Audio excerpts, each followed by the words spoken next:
Opie and Dopey. Two guys that hate each other. Just shut your mouth. I hate them. Shut up. Don't be unkind. Shut up, bitch. Oh, very nice. Shut the fuck up. You're a fine bunch of bullies, aren't you?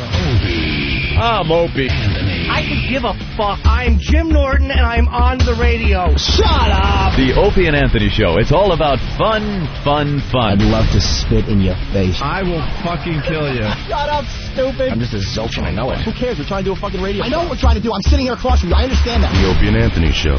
Despicable asshat. And these dummies that work for us, you guys stink. Ben looks like a tall baby. Always laughing in the wrong places. Ben, where's the coffee?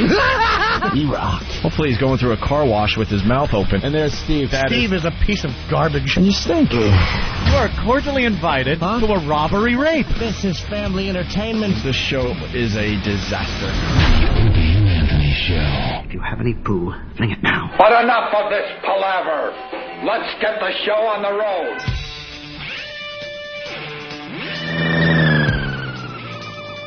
This is great iced tea. The attitude dictates that you don't care whether she comes, stays, lays, or prays. I mean, whatever happens, your toes are still tapping. Where'd you get that? Out of the hamper? Is that your little brother? He's a good-looking kid. Act like wherever you are, that's the place to be. Isn't this great? Hi. Hi, Anthony. Hi, Hello. Jimmy. Hi, guys. This is the Opie and Anthony program on XM Satellite Radio. The O&A virus spreading across America. Hey, bud, what's your problem? Hey, bud. Oh, my God. Just a rainy mess in New York City. It's not going away. No. Not anytime soon. They're saying maybe for another 5 days. Yeah. Rain for another 5 days here in New York. Possibly. I don't know. That's good because I didn't want him to start with the drought stories. If for some reason, if it's dry for any length of time, we're in danger of a drought, and it's going to be horrible. We're going to run out of water. They put restrictions on.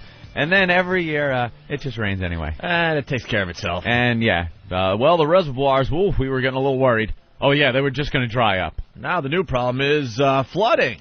Well, we got flooding all over. And I like how they try to make it sound as bad as New Orleans.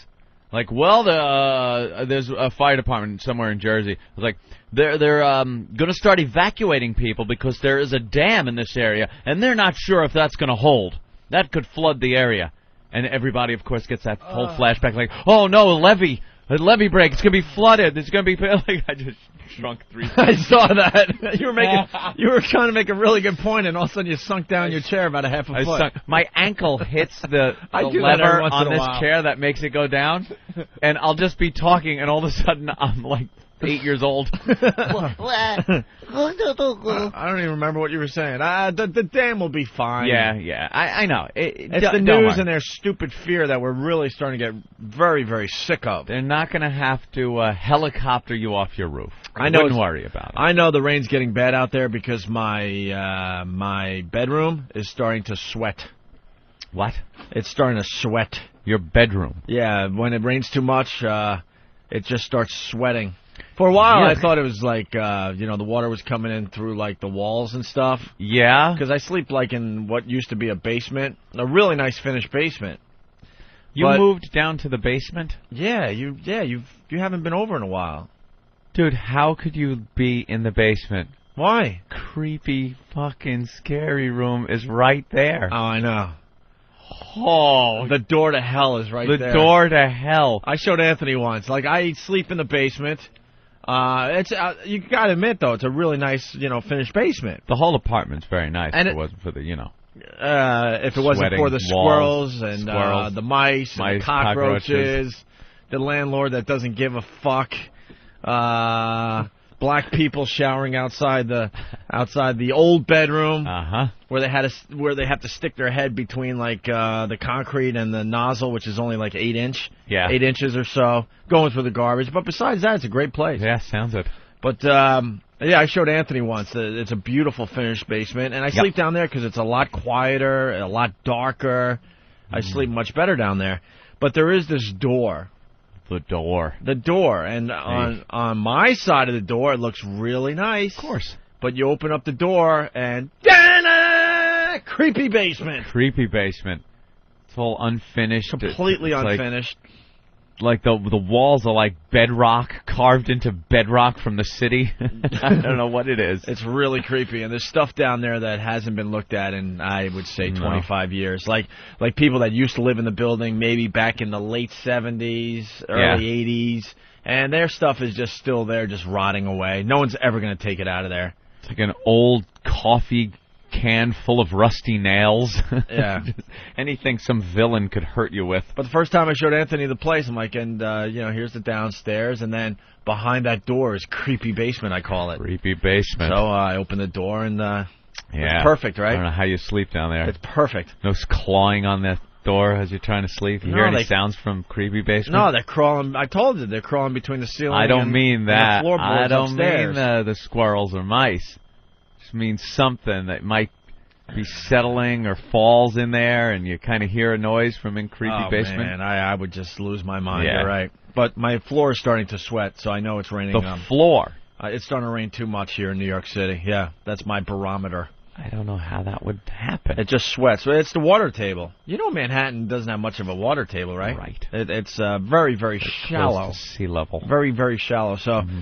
So, the water starts to rise, I guess, and it starts making my floor leak downstairs. That's a little odd. It only happens like once, maybe twice a year. I'd hit the high ground. I'd have stayed upstairs. Nah, it's too loud up there. I got to move in general, but whatever. Bad Boy Bubby! Oh, boy. Who the fuck sent us Bad Boy Bubby? We watched about... Well, I got to back up, though. Yesterday was a rainy day, so it was kind of a boring day, so I was trying to find things to do. I went and saw The History of Violence, which is a great movie. Really, really enjoyed that. Yeah. Then I went home and I watched the Audio Slave in Cuba DVD. Enjoyed that. Mm-hmm. And then still looking for something to watch, and there was nothing on TV. And I remember in my book bag that we all got a copy of Bad Boy Bubby. Bad Boy Bubby. Bad Boy Bubby. So I popped it in, and I'm sitting on the couch with Lindsay. I'm like, hey, let's check out Bad Boy Bubby. How bad could it be if it says right on the front of the DVD, an amazing journey, a rare film, as funny as it is poignant and bizarre. And that's Kevin Thomas from the Los Angeles Times. Yeah. A real movie review right on the front of the DVD. It's an indie movie. From England? I don't know. It won all kinds of those indie film awards. They got like 20,000 different awards for indie films now. Right. And it won a whole bunch of them. Well, they show all the awards these films win on the front of the DVD now. Winner, Grand Special Jury Prize, Venice Film Festival. What? International Critics Prize. What's the jury prize? What does that mean? They just make up fucking They make awards. up indie awards. Yeah. And then winner... 4 AFI awards, including Best Director American Film Institute. And Best Actor. He's been in his room for 35 years. It's time to let him out. Bad Boy Bubby. Bad Boy Bubby. And then on the back it says twisted and hilarious. Imagine being there directed by David Lynch. Don't pass this up. That's from Shock Cinema. It's got a great look to it, great indie look. And from the limited viewing I had of the beginning this morning, I have got to see the rest of this. So it's really sick. So I'm watching it. And then did you actually say something like, I don't know why it hasn't really taken off, or it's not in the theaters in America? Well, I didn't say After that. the first 10 minutes, we were laughing like, this is why it's not in theaters. I didn't say that. Like, some listener gave us all a copy of this for our first year on XM for some reason. Uh-huh. This is pretty much the only gift we got was Bad Boy Bubby. No. And you want me to read the synopsis? It says, L.A. Weekly called it disturbing and compelling, and it was awarded the Grand Special Jury Prize at the Venice Film Festival. Despite a limited release in America, it would shock and delight audiences to become one of the most daring and controversial cult films of the past decade.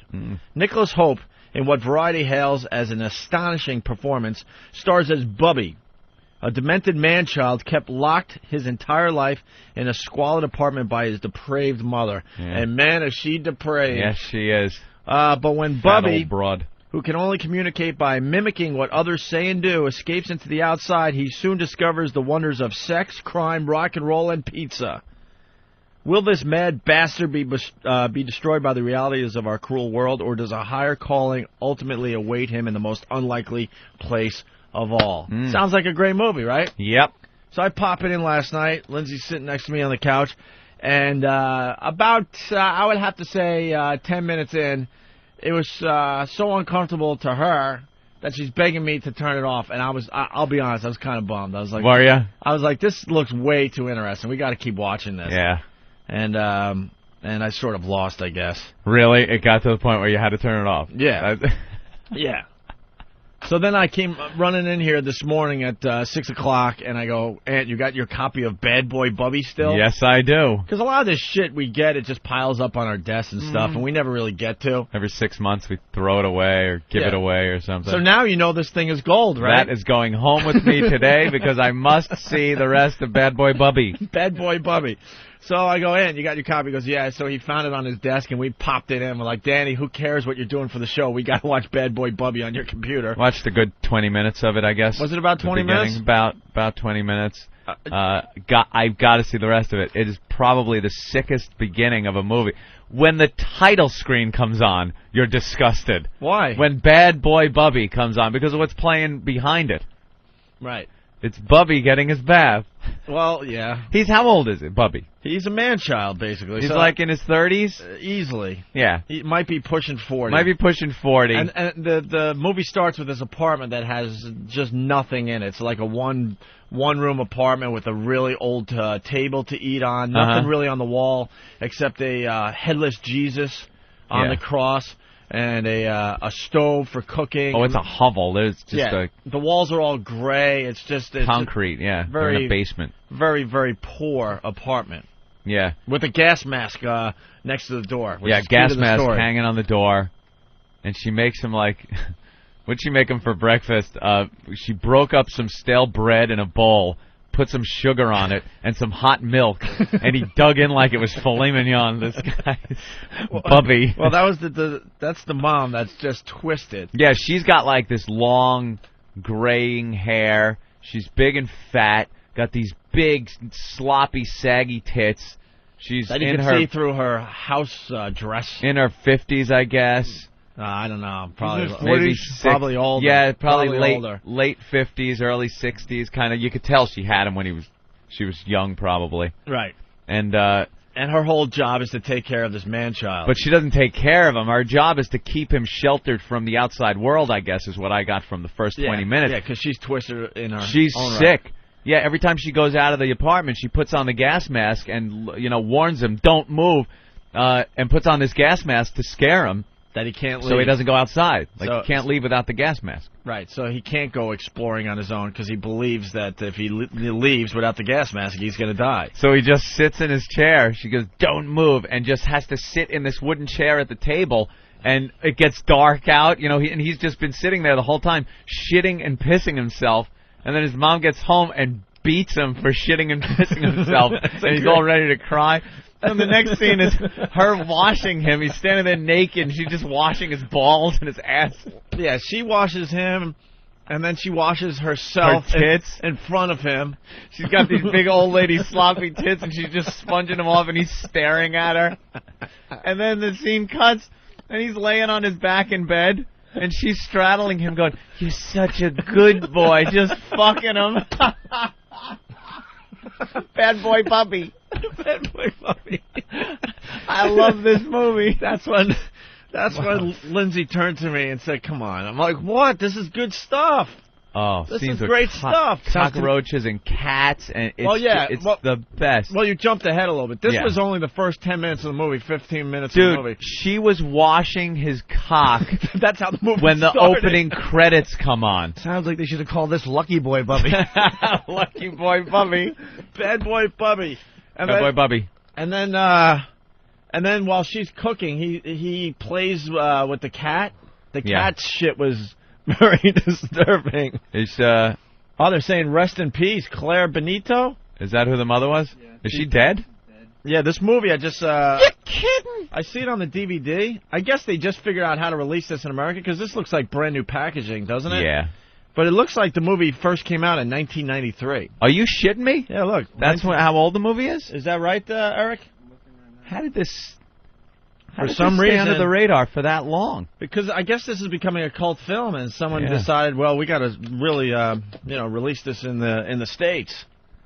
Just imagine, like, out of nowhere, a BAB show you did all of a sudden becomes the hugest thing. Jesus. Like, that would be what it is, something you did and then probably forgot about. Yeah. And then all of a sudden, it takes off. But the Dead movie, Boy Bubby. 95, 90... Okay. But when the indie thing was all the rage, too. That's, like, right around the time of, like Pulp Fiction and Reservoir Dogs and that whole area of time when indie films were huge. But let's... Yes, Jim? I'm just... Oh. Bad Boy Bubby. Enjoying the whole vibe. You really want to see this, right? Absolutely. Lucky boy. Yeah, gets the logs wiped off him, and Mom hops on. Yeah. What more do you want? You know what? We could... Here, throw this movie in there so we can at least have it playing in the background.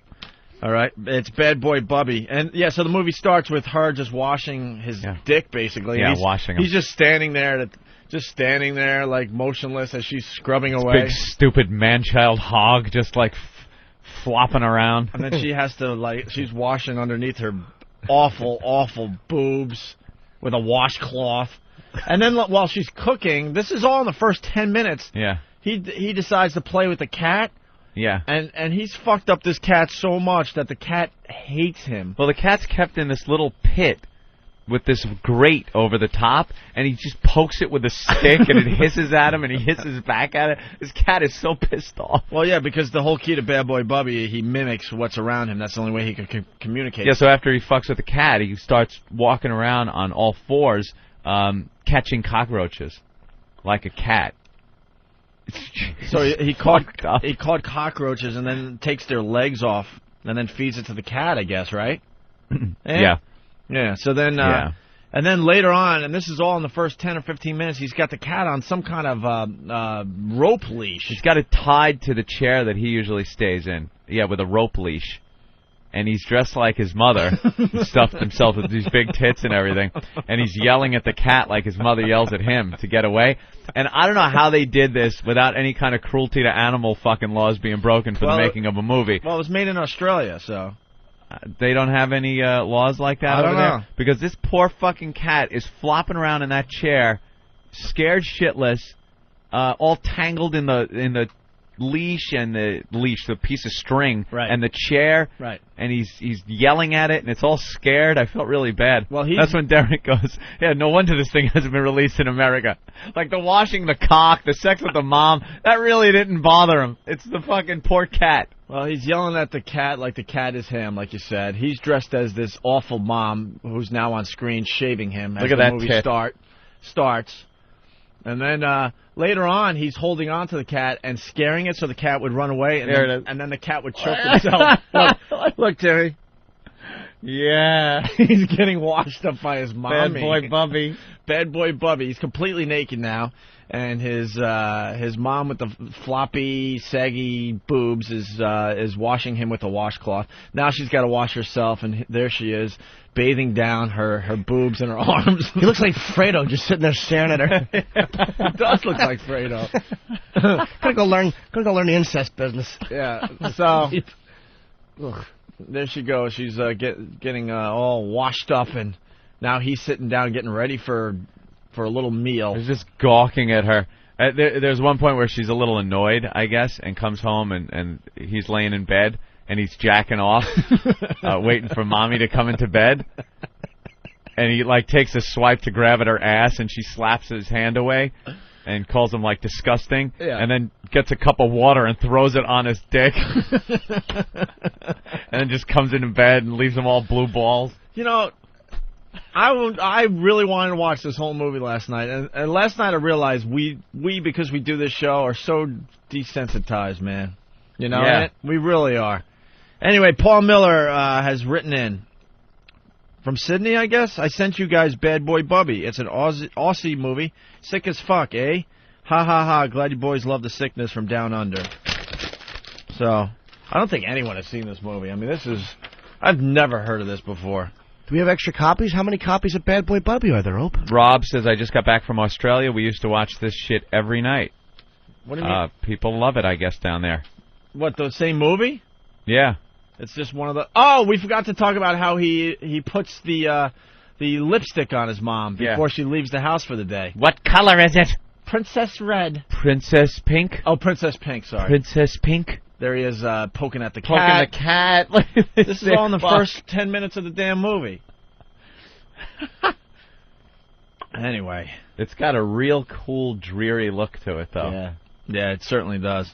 Yeah, I gotta check out the rest of this. I mean, it was 10 minutes, and we didn't even want to, show prep today. We wanted to just watch the whole movie. Bad Boy Bubby. Bad Boy Bubby. Should we keep it on in the background, or? I don't want to ruin it, though. Huh? I don't want to ruin it for me. Yeah, I won't get much done either. I'm just gonna I can't wait till Mom hops on Bubby. Yeah. Well, you gotta see that. You gotta see the part where they're having sex. You're a good boy. Hey, can we get the volume up, or no? Where is it? All right. Bad Boy roaches? He's just catching roaches on the floor. He's on the floor catching roaches as Mom cooks. And he pulls the legs off of them. The credits are still rolling, by the way.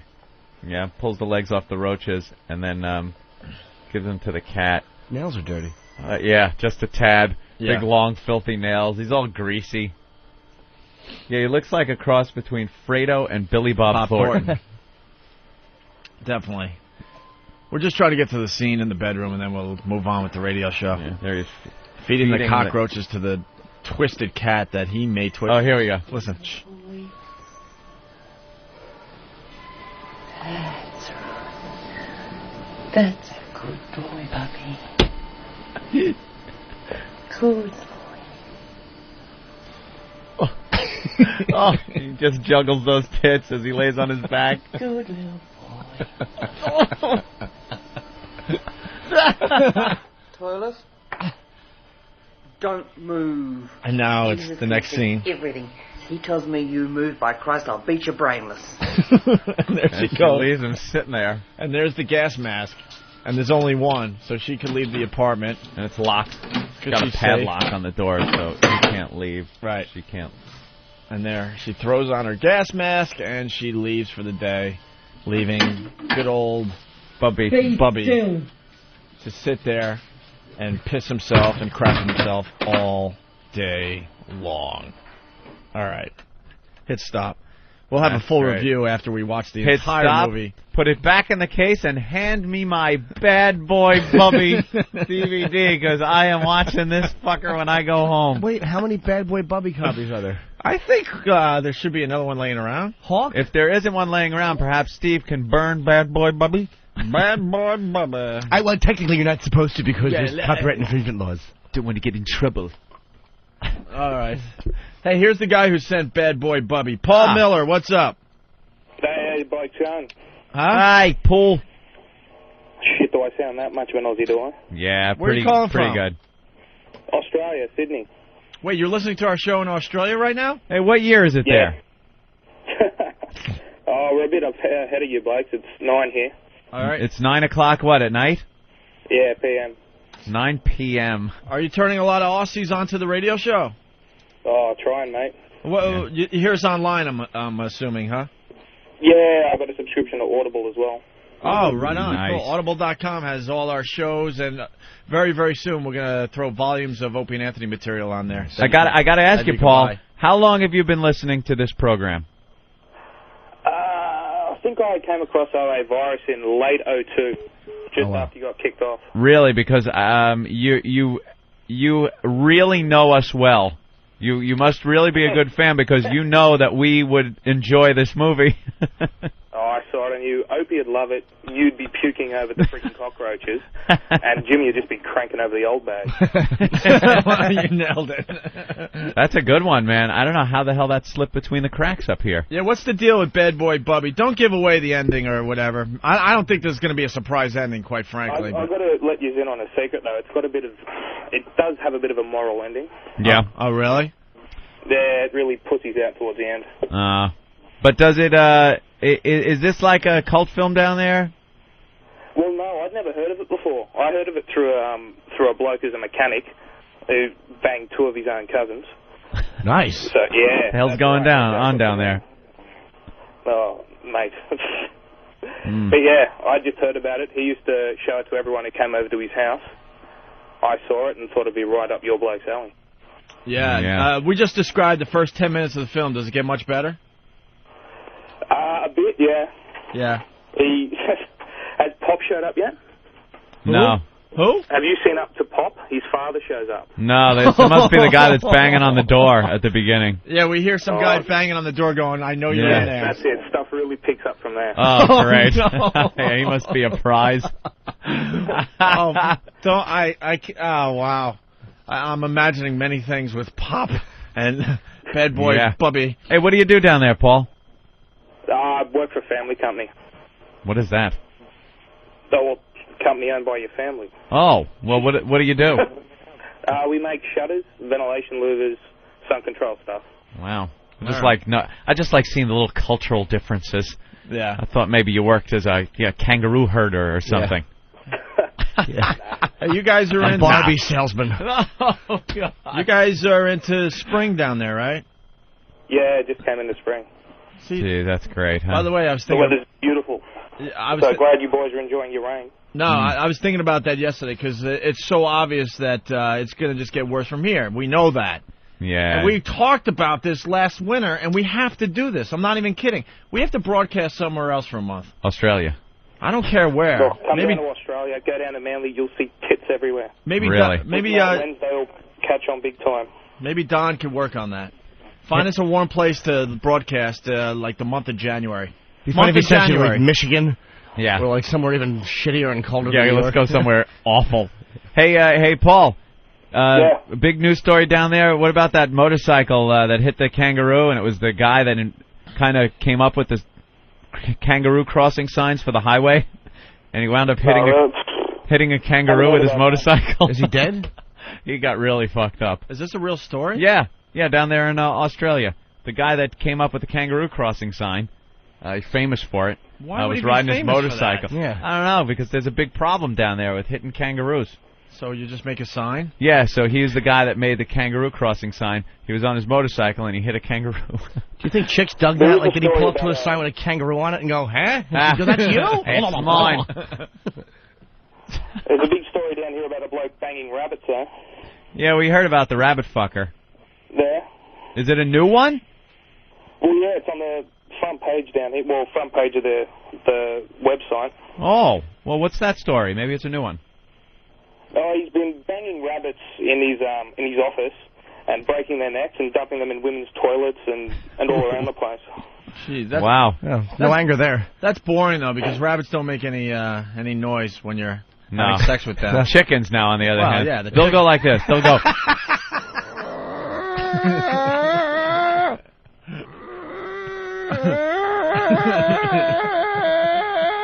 Oh, yeah, that's good chicken, yeah, oh.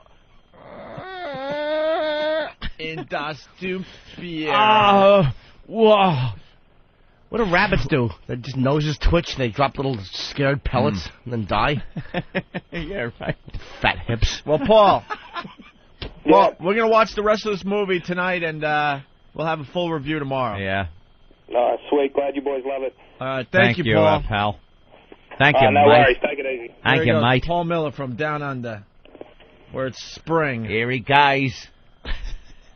That is some accent, huh? Yeah. All the guys have to do is come up with that accent up to America, and they're fucking like crazy.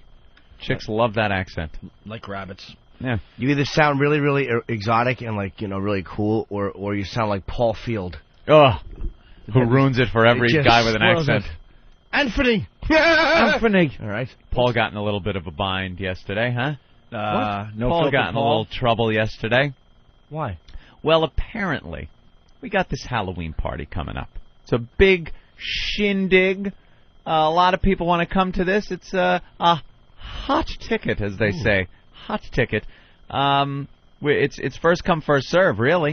It's going to be about 600 people. Hard Rock Cafe, Times Square, Halloween New York night. City, Halloween night, O&A costume party. And a lot of people are calling up and writing emails saying, and posting on message boards saying, look, I live in California. I'd love to come to the party, but I can't fly out. Why'd you say California? Because I picked the furthest state in the contiguous United States. I would have said Des Moines. Des Moines, Iowa. Just some weird place that no one knows where it is. All right. Des Moines. Someone from Des Moines' been emailing and saying if I fly all the way from Des Moines and I don't get into the party, it's going to stink. So can I please get in? And I guess Steve, for a couple of people, because it was only like a couple of people, said, yeah, no problem. But don't spread it around that, I let you do this. And then all of a sudden, it ends up on Whackbag.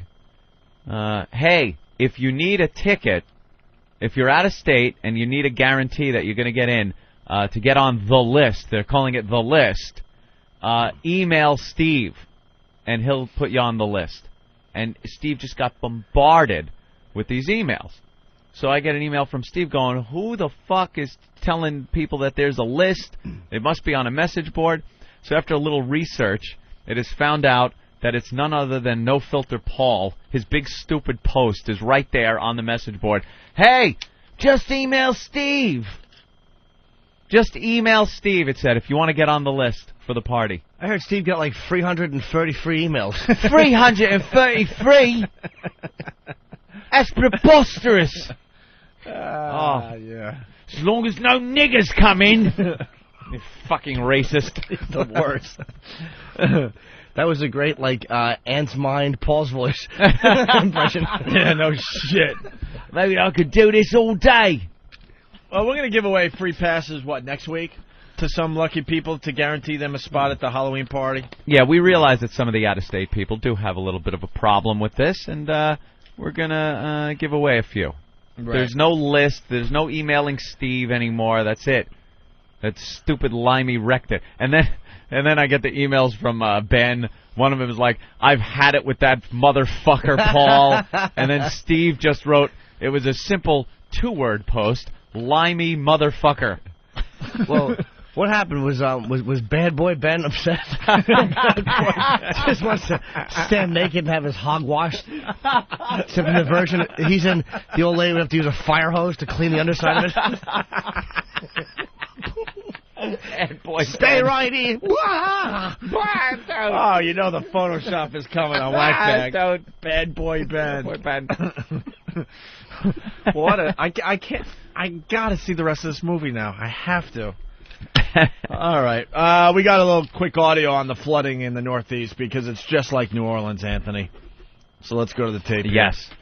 In the rain-battered Northeast, the relentless soaking is unavoidable, sending people from their homes as the water surged to 3 and 4 feet in the streets here in Lodi, New Jersey.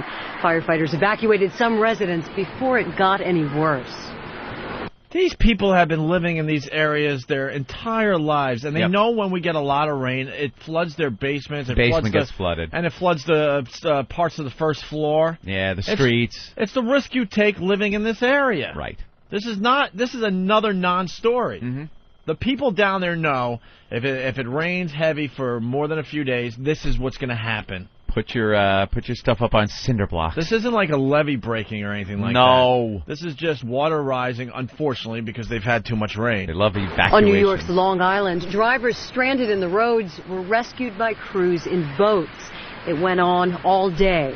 I wouldn't want to walk into that. I would fall. And I haven't been swimming lately in the road, so I was afraid.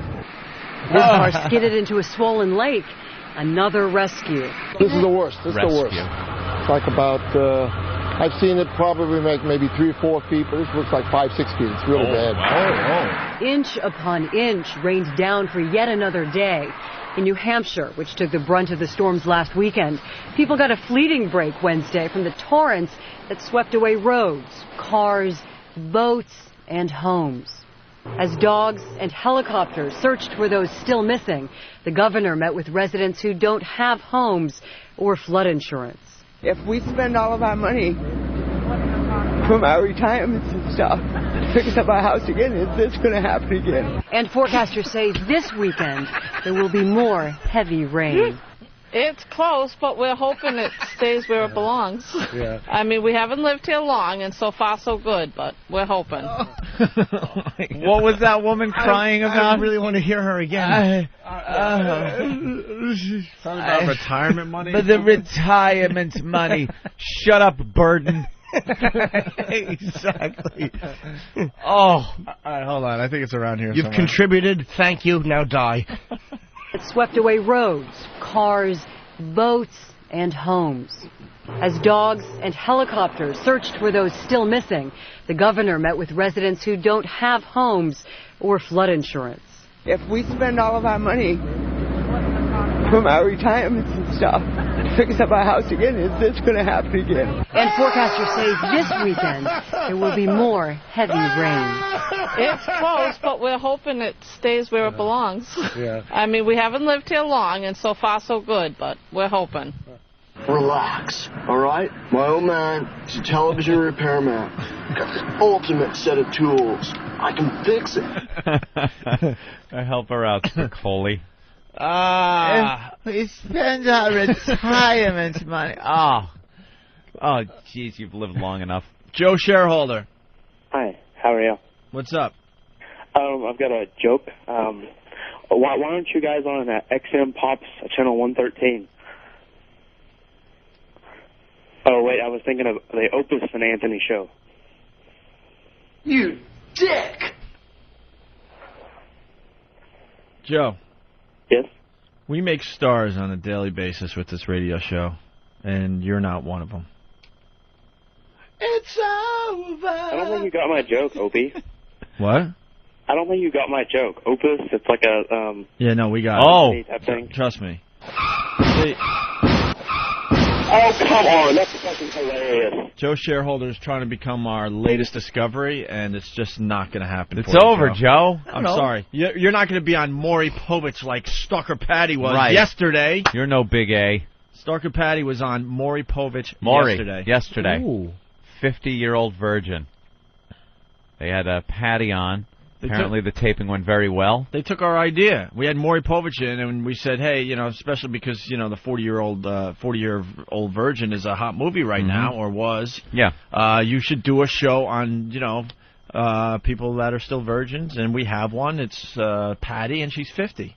So they did a show on Patty yesterday. Stalker Patty was on Maury yesterday. And then they gave her a makeover. Did it air, or when does it air? No, it hasn't aired yet. They haven't decided. I mean, if it's really good, they'll save it for sweeps in November. If it's just an average show, they'll probably throw it on the air very soon. I without even seeing it, I have the whole show in my head. I know exactly how it went. She comes out, they talk a little about it, and then it's like, we're going to give you a makeover, Patty! And the audience goes crazy. And then she goes, makes a stupid face and gets shuffled off all awkwardly.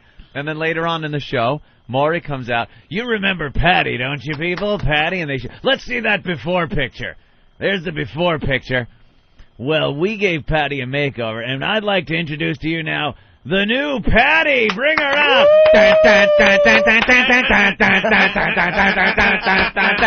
Yeah, look at her. She's beautiful. And Patty comes out doing some kind of bad posing runway walk in her new duds with her makeup on. I hear clown makeup on. I hear she has a new hairdo, new glasses, new wardrobe. I think she's coming in today to talk about her experience on the Maury Povich show. They gave her new glasses. What else? They colored her hair, too. Oh, they colored her hair. What color? Like blonde highlights. Blondes have more fun. God, they did not give Stalker Patty gave me blonde highlights. Highlights. Oh, my God. What time is she coming in today?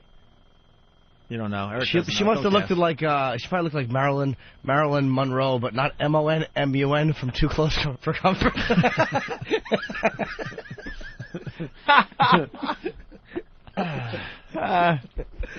I got a makeover. You are beautiful, Patty. Look at you. Yeah. And Maury, just spreading it on thick. He's like, where's Patty? And they hit her in a garbage can. Patty! Come on. Oh, I didn't know you were there hiding in that pile of 2x4s. Well, that's exciting, though. Exciting for the show, too. We get some major plugs and... Yeah, apparently we get some mentions and some B-roll of us in the B-roll studio. of us in the studio with Patty. Gee, I wonder if they show the Krusty the Clown mask segment. And she's naked, crawling across the studio to get some money so she can pay her bills. You think they show the Ron Jeremy video where she had to reach down Ron Jeremy's pants for U2 tickets? Maybe her hairy nipples. Oh, hairy nipples. By Jim Norton. By Jimmy. One of my first appearances. Or the time we took the wig after we shaved her head. Mm-hmm. There's a video of that as well. Of course. Maybe it's the time we had the vibrator, the remote control vibrator down her pants and kept turning it on in the middle of her talking. Well, we're going to get to see what that's all about later today. Stalker Patty will be in studio. All right? Very good. I say we do a little break. A little breakage? A little break. When we get back, we got a bunch of things to get to, including the Bill Burr versus Jimmy Norton campaign ads. Oh, now I've heard this campaign is taken to mudslinging. It's getting a little nasty. Is it getting ugly? It's getting ugly. Getting a little ugly. Well, we did a whole thing on political ads while you were gone. Oh, the Jersey run that they're doing over there. The Doug Forrester. And Corzine, right? Yeah. And Corzine are going at it.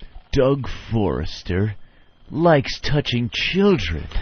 It's pretty much what they're doing. They might as well. They use the grainy video and put it in super slow motion when they show the opponent and put it in black and white.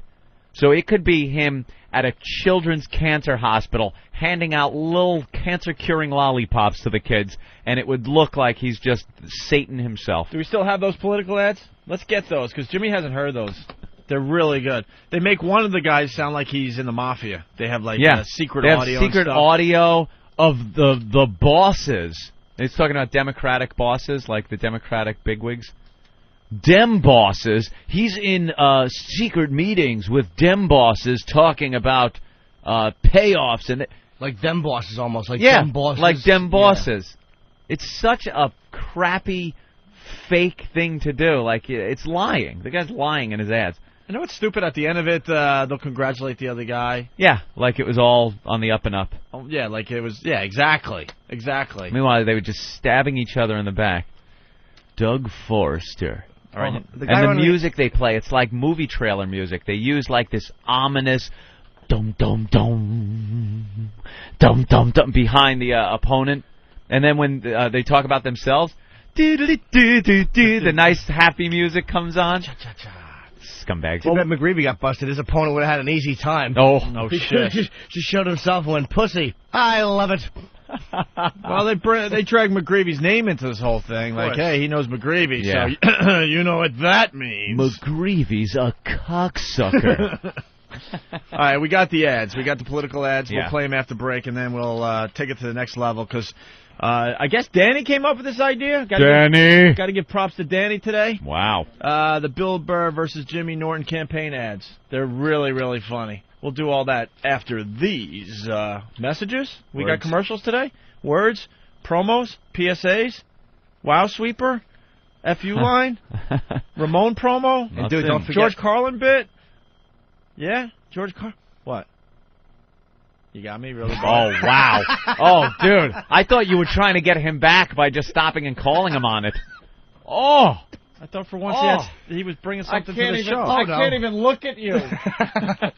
I thought for once he actually brought something in to talk about. I did. I brought in my Apple and my Starbucks. You didn't bring one thought starter today, did you? Not true at all. He brought his fancy Hollywood self. That's right. I thought you might have had something. Babe. Oh. Welcome to the Opie and Andrew. Oh, dinner. Hey, man, here you go. No, that's cool. Keep it.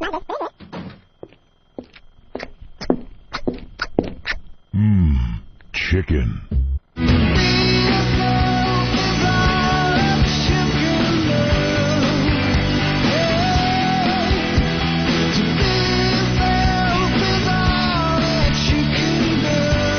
Audio Slave. Checked out that DVD last night, too. Not bad. First rock band to play in Cuba. First American rock band to play in Cuba. Very interesting documentary about their experience. You're checking out the Opie and Anthony program. on XM Satellite Radio. Boy. It's a virus, the O&A virus. Spread the virus to your friends, please. Thank you. Thank you very much. The O&A flu. The O&A flu. Yeah, worse than the bird flu. This is worse than the bird flu because we're infecting more people than the bird flu. Every day. Guarantee we're infecting more people than the bird flu. Yep. It's an O&A pandemic, Opie. O&A pandemic. Yeah, because we got that call from Australia, so you're right. That applies. Let's say hi to Mike in New Jersey. We got a G-Rock radio update. Oh, G-Rock. You want to explain this really fast, Anthony, in 30 seconds? We were talking about that yesterday. It seems a married couple that does morning radio. Boring! Married couple is doing a promotion to fight breast cancer. They're spending their show in bed. They're at a Rockaway Bedding, I guess, in Jersey. Just laying in bed doing their radio shows. Probably have a little trays on their stomach with their eggs and bacon. And they're a couple just like at home, and they have their microphones, and they're doing their little radio show from bed to fight breast cancer. Mike. What's up, Tony? How you doing? Hey, Mike, you got a G-Rock radio update? I do. I was just listening to the radio show, and they're playing music now, but they're talking about the terrible elements that are out here and how it's not just radio shtick and all the other nonsense and BS, but they must be freezing out there. So they're begging people to come in and give money, and they're saying if people just drive up and hand money out of the car, they'll run up and grab the money. So I think we need to send some out. They're in a tent, I guess, in the parking lot of a Rockaway Bedding, and one side of the tent has plastic. Yeah. So I guess you could see them laying in bed. Yeah. And they must not have heaters, I guess. Yeah. But you're in bed with your wife. How the fuck could you not keep warm? Just pull the covers over you, pull your hog out, so rub it on her thigh a little bit. You're disgusting. Bad Bubby. Bad boy Bubby. Pull a bad boy Bubby on the bitch. Nothing but bad boy Bubby references all morning long. long. Bad boy Bubby. I can't get enough of it. Bad boy Ben has got to be one of the bad funniest boy things. Ben. I crap myself.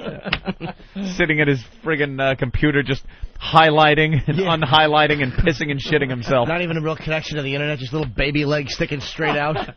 He's wearing a little Red Sox hat and diapers. All right, Mike, we're going to look for someone that has a better cell phone that could maybe play the show for us today so we can see what they're up to. All right, guys. All right. On G-Rock Radio.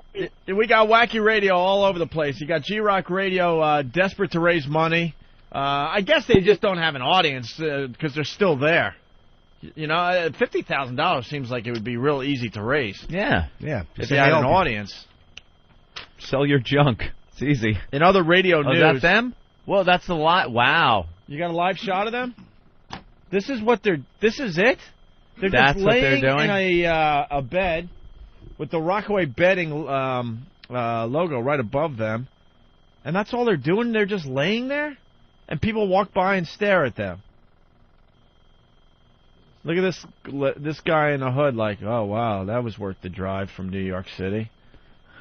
You got people just filing by like it's a casket. It's really, it's kind of creepy. It looks like a funeral. Look. Yep. Oh, I'm so sad. They're in bed, all right. Wouldn't be bad if someone had an Opie and Anthony shirt and just kind of stood in front of that camera. That wouldn't be. That's not a bad thing to do if you're just looking and donating a buck. Just donating. I got a buck. That would be great for the 3 people looking at this. Oh, I'm sure this is kidding me. This all the country feed. People are watching this. Oh, I'm sure they are. This is G-Rock Radio. And then you got some sales guy just staring at them. I'm trying to find that. Oh, this is the same guy just pacing back and forth. There's no one even really passing by. Is that under events? No, it's under disasters. Oh, wow. Well, they're doing a good thing, so who are we? In other wacky radio news, Anthony, our old station when we were syndicated across America on commercial radio, WCKG in Chicago, they had a few staffers arrested for their Wake the Angels stunt. Oh, boy. Now, we make fun of a lot of radio shows out there because they're doing the hacky, wacky radio, right? Yep. I think we got to give props to these guys today. Yeah, this kind of comes off like a good one. Chicago's baseball fans, whether they prefer the White Sox or the Cubs, have been starved for an MLB championship since the Woodrow Wilson administration. So perhaps, it's understandable why WCKG sports reporter Ryan Mender Mendenhall and an intern pulled their Wake the Angels stunt on Tuesday, which got them arrested for criminal trespassing, according to Chicago's NBC5 News. Congrats, guys. Mendenhall and intern Carl Clockers were arrested after knocking on the doors of hotel rooms occupied by players from the Los Angeles Angels of Anaheim, who were in town this week for a playoff series against the White Sox. The incident allegedly happened hours after the Angels arrived in Chicago on a red-eye flight after beating the New York Yankees, and hours before the team was scheduled to play the Sox. Both WCKG staffers were charged with criminal trespass to land, which is a misdemeanor. Pretty good, though. Yeah. Waking up the team like that, because they were exhausted. Play the Yankees, get on a plane. End up in your hotel, you want to go to sleep, and all of a sudden, get a knock on the door. Oh, how pissed. That's a great idea. How pissed. It's a great idea, and a lot of people are talking about WCKG and these two guys today. So didn't Anaheim win the game, though? The next day? Yeah, so it didn't work very well. Nah, it was just a quick little disturbance, and they went back to bed, I'm sure. Who got robbed last night? I believe the Angels did, and I hate the Angels. Would have robbed. Yeah, what happened? They got robbed. There was apparently, I didn't see it, but what's happening is there was some kind of like a third strike. It was a tie game in the ninth inning, and somebody could call it, correct me if I'm wrong. And the guy, there's 2 outs, and one of the White Sox players at bat, and he swings and misses. Catcher catches the ball, and then kind of jumps up and just rolls the ball to the mound. And the umpire called strike 3, and I guess I don't know, the guy ran to first thinking that the catcher dropped the ball, and one of the umpires said that he didn't catch it correctly, so that the guy took first and it was acceptable. Apparently, replay shows that it was caught cleanly. It was caught, yeah. It didn't hit the ground. And that turned into a run? The guy stole second, or the pinch runner stole second, yeah. And then I think he got singled in, and that won the game. I could be wrong. I could be giving, but that's basically the thrust of it. They were robbed by a shitty umpire call. Wow. Scumbag umpires.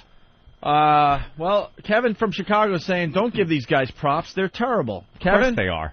Yeah, CKG is bad. They got like Howard, and they got Steve Dow. Anybody who lives in Chicago knows that Steve Dow's been doing the same shit longer than Howard has, dude. I'm not going to lie to you. I've never heard, WCKG, so I don't know how bad the radio is, but this prank seems pretty cool.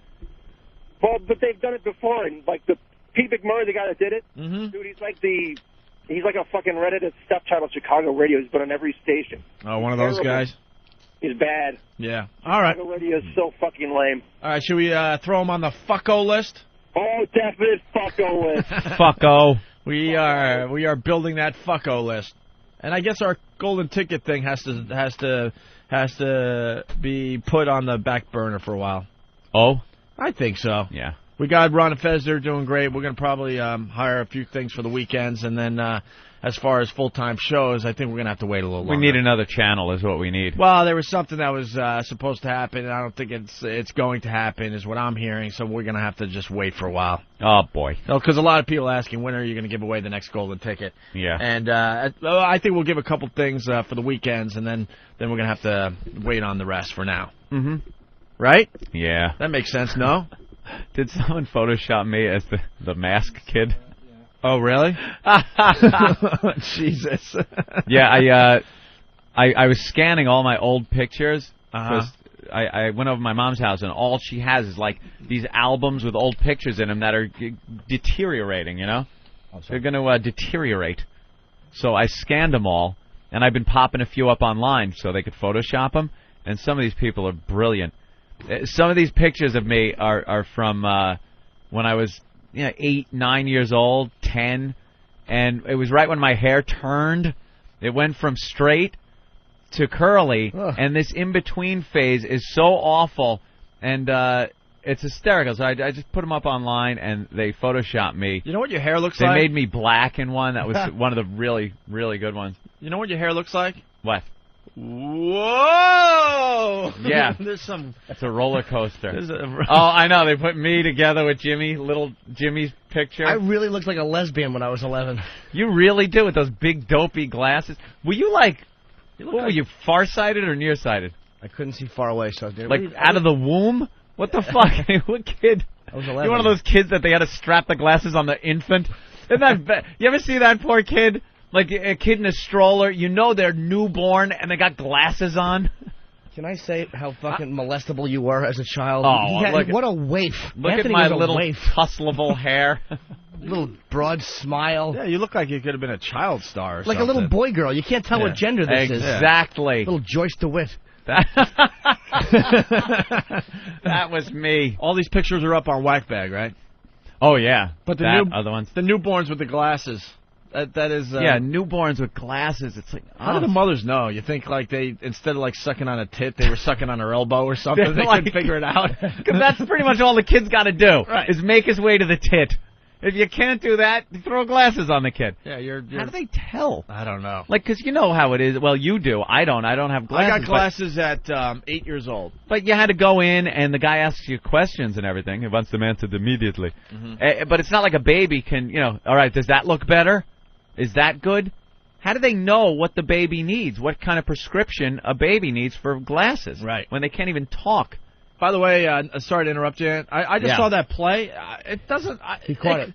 It could go either way, I think. Really? Well, yeah, if you watch it again, you can see the way he...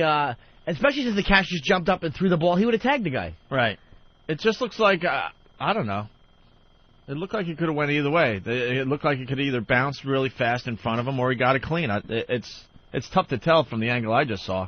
I don't know. Oh, big XM Look logo. at the XM logo that, left field. Come on, Nice. XM Satellite Radio. Nice. By the way, we just made another... Is he pissed? We just made another huge deal with Honda. Where's the press release? Maybe Eric Logan could call us and tell us what's going on with Honda. Wait, didn't they have a deal with Honda already? Yeah, but there's I don't know, starting with the 2006 models, it's going to be up to 550,000 XM radios installed or something like that. I don't have it in front of me. What happened to my Honda? So maybe Elo, who listens to the show every day, could call us right now and give us the latest on the Honda deal. That would be great. And he could also maybe fess up and tell us live on the air that we're not going to be part of XM Canada, it looks like. Oh.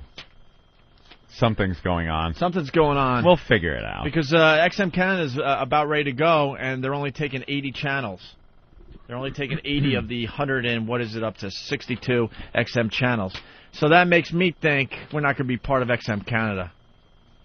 And I think it's because they have their very strict broadcasting rules up there. That's amazing. It really is, honestly, God, it's like a communist country there with the language restrictions. It really is disgraceful. And it's not even so much the sex stuff as the race stuff. If you can't make a race joke up there, it is over, Johnny, if you do that on the air.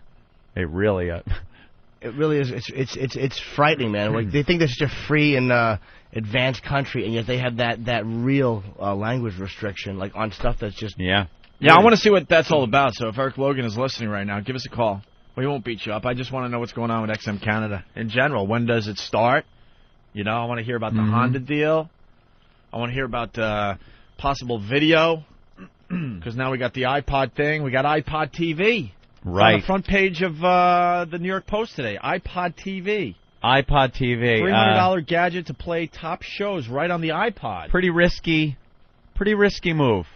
They're saying that the iPod TV not going to be as popular as the iPod because you could listen to music anywhere, doing anything. You're in an elevator. You're a bike messenger. You're working. Exercising. Good. But, to watch a show takes a lot more attention than just listening to music. So video on the go like this is still kind of an iffy thing. If you're on a plane or a train or something, you'd want something a little bigger than a 2.5-inch screen to look at. I have to disagree, and I'll tell you All why. right. I was at the time... Fair enough, sir. Fair enough. I was at the Time Warner Building, Columbus Circle there, in the Samsung store. And I was looking at the new devices they have to play movies and video. They are fucking tiny, and the quality's unbelievable. Yeah. And you can hold it just like this. No, I'm not saying it's totally useless. I mean, there are some times where that'll come in handy. I think we ought to get right on the fucking ball here with this program and start selling some shit to download into video. Porno is just huge. People love the porno. Imagine if you could download the Wiffle Ball Bat Challenge into your video iPod and watch it there. People would love that shit. So how do we get this going? I don't know. I got my new phone, which gets video on demand, so I could watch cartoon clips. Oh. I watch Fox News live on my way walking down the sidewalk. I watch Fox News. Live feed Fox News to my phone. And I watch that, and the screen is even smaller than the iPod thing. But you could also, like, they're getting more and more stuff you can download. Right.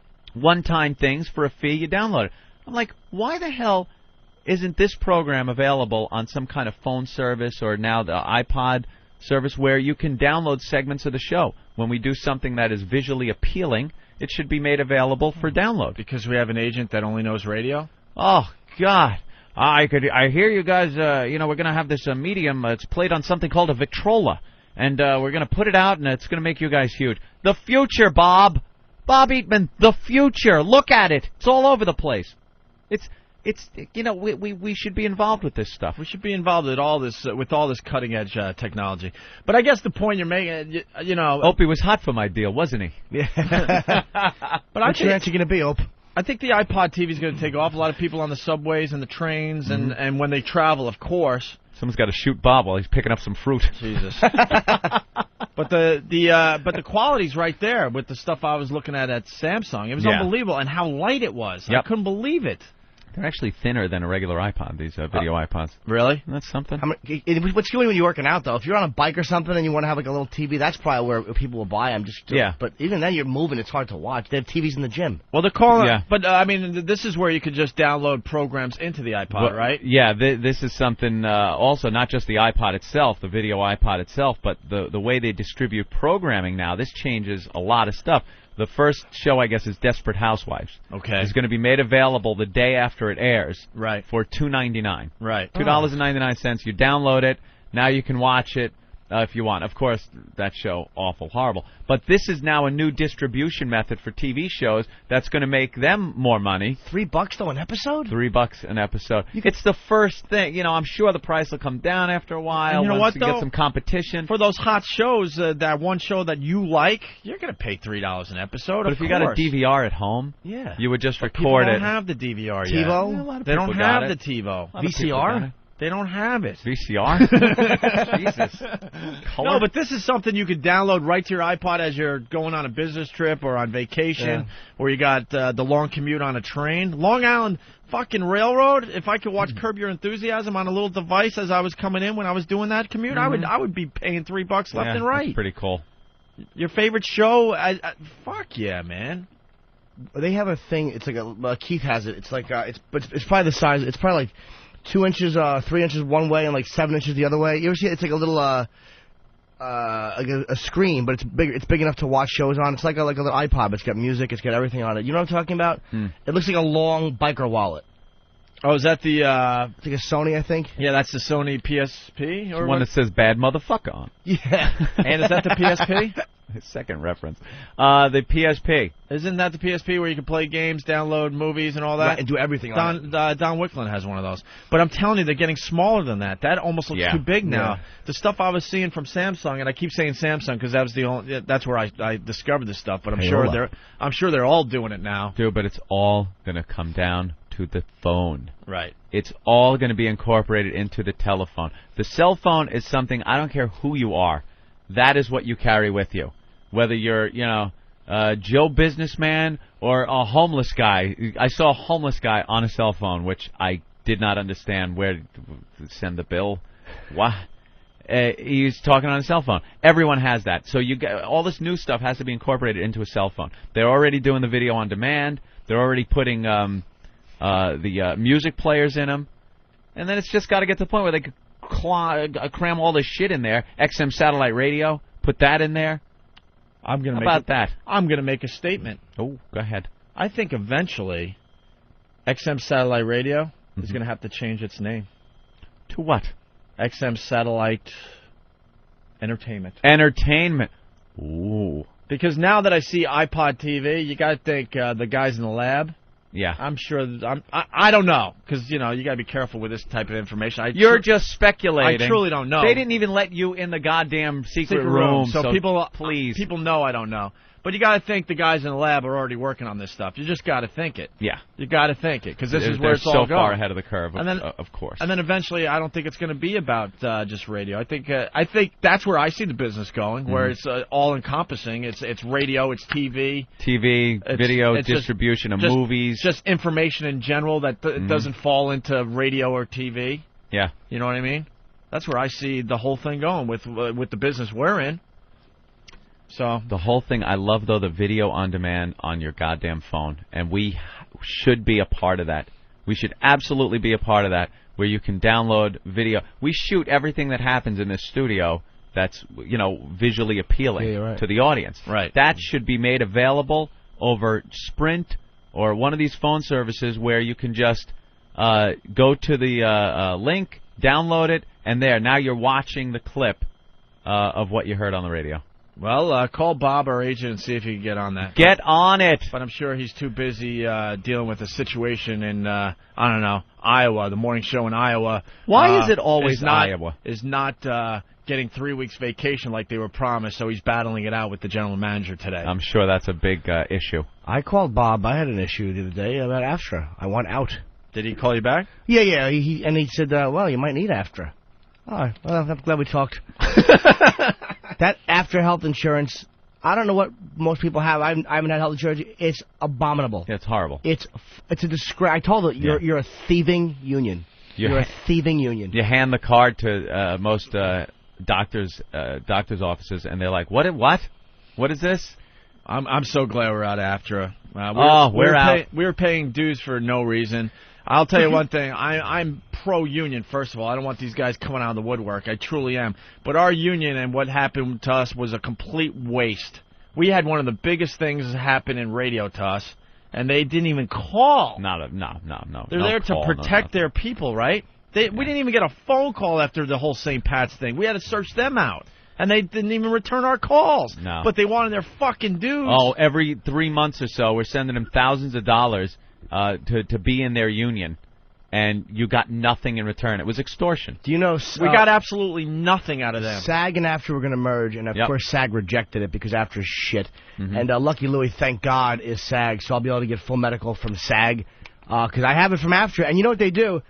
I understand that there's network providers and out-of-network, but my podiatrist, because of my foot, I should have had to have surgery. Foot on your foot. My fucking foot thing on my foot. Is helping me stay away from surgery. She's very good. She's expensive, but I'm like, I got insurance. They pay, because it's out of network, they pay 60% of what they consider to be the average in that area. These motherfuckers. So, like, she charges, she charges $300 for a visit, which is very expensive, but she's doing ultrasound, all this shit on your foot. They don't pay 60% of $300, which I could live with. All right, fine. She's expensive, but she's saving me. She's helped me make money by keeping me out of surgery. They take the average of what they think the cost should be. Yeah. Which they hit the whole New York area. So these fucking pieces of thieving shit include Washington Heights. They include everywhere in New York where you could probably get the same thing by some awful doctor for $60. And they average it out, and this is what you should be paying. So we'll pay 60% of that. What did the number come out to? One bill I got was for 3 different things, orthotics and this and that. The whole thing came to $1,250, which was expensive. They paid $300 and something of it. Thieves. They are thieves. Absolute scum. And this is after health. The actual union to me is of no value, but after health it should just be firebombed. They're awful, and they're ripping people off, man. It's horrible. I need my stupid unclogged throat would help. There you go. All right. In other technology news, does this fall under technology? Oh, the last thing about Samsung. So I was there, and they had an 80-inch plasma TV. 80. Wow. And they had a couch right in front of it, so we sat down in front of the couch, and they were playing some promotional video of, like, festivals of Europe or something like that. Festivus. So they're just showing all these cool things that you could see in Europe, basically. And it was just... high def, of course. It was unbelievable, and I'm sitting there, and I was thinking to myself, I'm thinking I might want an 80-inch plasma TV. Yeah. I swear to God, I'm thinking that, right? I'm thinking, we had a pretty good year at XM. We just celebrated a year on the air. Maybe I should treat myself to an 80-inch plasma TV. A little treat. So I'm sitting there, and I'm getting a little excited, because now I'm thinking in my head, I swear to God, I'm thinking 10, 20,000. Why not? Why not? Yeah. Why not spend some money for once? Oops. I'm thinking 10 or 20,000. I know that's a lot. And I'm really debating this in my head, right? I know. You already know. You just earned that. You already know where I'm going. We've been here. But I'm seriously debating this in my head. Should I just step up and do it? An 80-inch plasma TV. So I finally like to the sales guy like, I'm ready to do some wheeling and dealing. Assistance, sir. And, and I'm with my chick, right? So I'm looking like a big shot. Watch what I do now. The cock of the walk. I stick my chest out. I'm interested in that 80-inch plasma TV. He goes, you do realize that there's only 3 in the world, right? Yes. And did you say that? Yeah. Well, your mouth gets dry. Yeah. Yeah, I realize that. Because I already committed, and I'm trying to look like a big shot, 3 in the world. And there's people kind of looking in on this whole process. He goes, do you realize there's 3 in the world, that's one of them? And I'm like, oh. One belongs to Mr. Gates. Of course. So I guess they said something like they had 100-inch plasma there. There's only 1 in the world, and they displayed that last week or something, or a couple weeks ago. So I go, yeah. How much would something like that run a person? And I'm still hoping maybe, now I'm thinking, all right, 10 to 20, it's got to be 20,000, right? He goes, that TV right there goes for $150,000. 150 grand. And you had to act like that was the range that you kind of figured it might be in? Oh, yeah, of course. Oh, yeah. I'm like, well, okay. That sounds reasonable. No, he knew right away, because then he walked right away to the next person that had a question. He knew there wasn't even a chance that he was making a deal. Just put it on your Amex Centurion. Right. Did you put it on that one? The black card?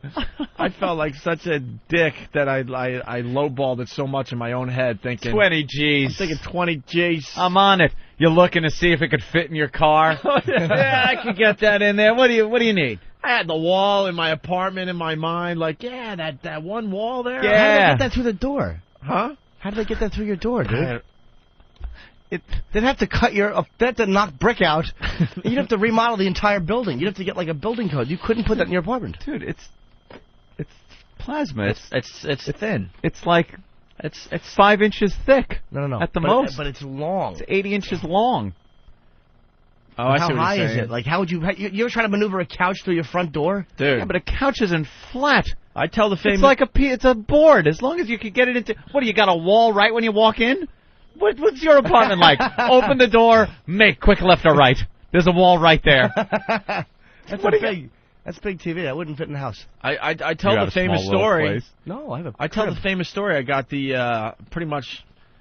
I missed the boat by a week. I ended up getting the Sony, what is it, like a 50-inch picture tube. Jimmy moved into Bilbo Baggins' old place. I get the front door is round. I get the 50-inch Sony picture tube, and then like the week after, the plasmas and the LCDs and the flat screens that always in general happens, yeah. were all the rage. So I basically got the last floor model of this fucking thing. Oh boy! And it was the hot TV at the time. I forget exactly what it is, but you get the idea. It's like a 50-inch picture tube, huge, weighs like fucking 400 pounds. And I had 2 gorillas roll it into my apartment. Remember that story? It's a true story. Because you ask about how they get these things into your apartment.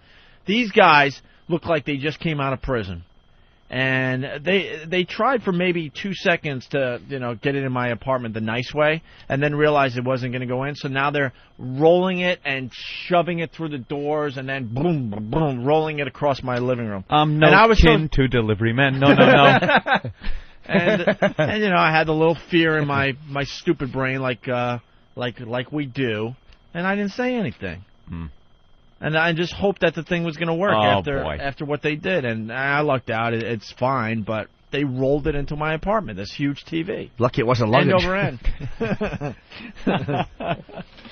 Yeah, me and Ben were talking about the high def. The high def. Watching the game on that, and he's getting into watching things on the Discovery Channel now, because Discovery High Definition, all those nature shows and stuff. High definition, so the way to go. I have a 50-inch. It's a Pioneer Elite, which my friends hooked me up with. And I watch things like the European show you were talking about. There's 2 HD channels where they have like the aerial views of cities. Like they'll just take like helicopter shots over Philly. Yeah. I will sit there and watch it. There's no sound. It's just some awful narrator. And the high def is so good, I'll actually watch that, or some stupid thing on anything with color. Like if there's lizards on green shit, like fucking watch this. You get like this vertigo feeling when they're doing that helicopter shot through the cities. It's so true. Feels like you're moving. The high definition channels have absolutely nothing going on, but you'll stare at it for hours. Oh, yeah. Like, you'll see a little bee on a flower, like it's the most amazing thing ever. Retard staring at a pinwheel. Pretty Same much. effect. Pretty much.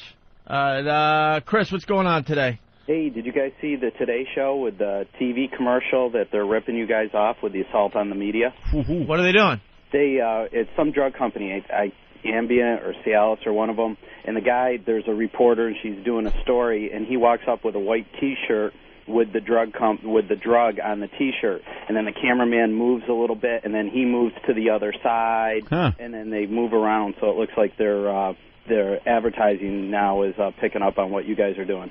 Ah, look at that. Oh, wow. Using the assault on the media. And the advertising industry picked up on the whole WOW thing when that became hot. Wow. Every product had WOW in it. Wow. All of a sudden. Wow. Well, now we're sounding like hoo-hoo, Robin. Yeah.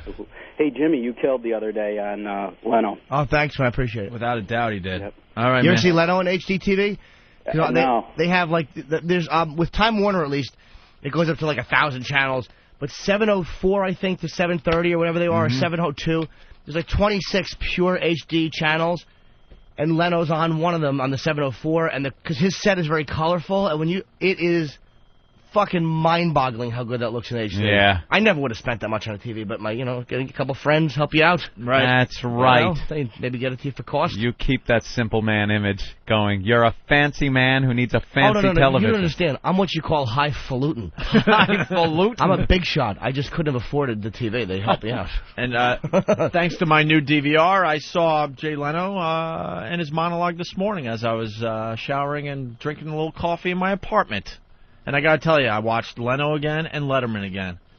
And you were right the whole time. I've said it now a few times. Leno, all topical, current event type jokes that are really funny. Then I watched Letterman right after, and he's doing a joke about a rat and I don't know, like tasing a rat or something. Or the cops had to tase a rat. I don't know. It was just like, what are you doing? What are you doing? That's pretty funny though, because you just when you do a joke, let me just let people break the fourth wall here. You don't want anyone to be offended ever by it. Right. No victim. That keeps everyone happy. Hey, Leno helped us out. He did 4 mentions the other day when Jimmy Norton was on. So why don't we help him out? We got a little Leno in his monologue from last night. Right. We'll do this until they tell us to stop doing this. We'll go to break with this. Leno from last night. Last night was the Clintons' 30th wedding anniversary. How about that? Very nice. Congratulations. I was thinking about, you know what keeps these two together? Spite. Yesterday, President Bush and the First Lady were on the Today Show building a house for Katrina victims, and before construction, they gave President Bush a set of plans, and of course he asked if he could keep them, because as you know, Bush has never had a set of plans. So this is the first time to actually have plans. Oh, I tell you, you know who was furious? Yeah. When Dick Cheney saw him building the house, Cheney was furious. He said, hey, you're taking jobs away from Halliburton. Come on, what are you doing there? You know... But President Bush softening up, taking more liberal positions for like global warming. Remember, he used to be against global warming? Right. Well, now it's the Republican plan for heating homes this winter. That's the new plan. And the Supreme Court ruled this week that a witch in Chesterfield County, Virginia, cannot say an opening prayer at government meetings. Yeah. This, of course, would be a groundbreaking decision for the year 1683. Next month, they'll rule on trolls and leprechauns. To find out And Supreme Court nominee Harriet Miers, you probably know this, she told the New York Times that George Bush was the most brilliant man she ever met, which is kind of scary. I mean, she only has one known opinion, and that's it. Well, here's what we know about Miers. You know, they've been investigating her. She's never been married, and she has no known boyfriends. In fact, today, President Bush announced a very ambitious plan to put a man on Miers by the year 2020.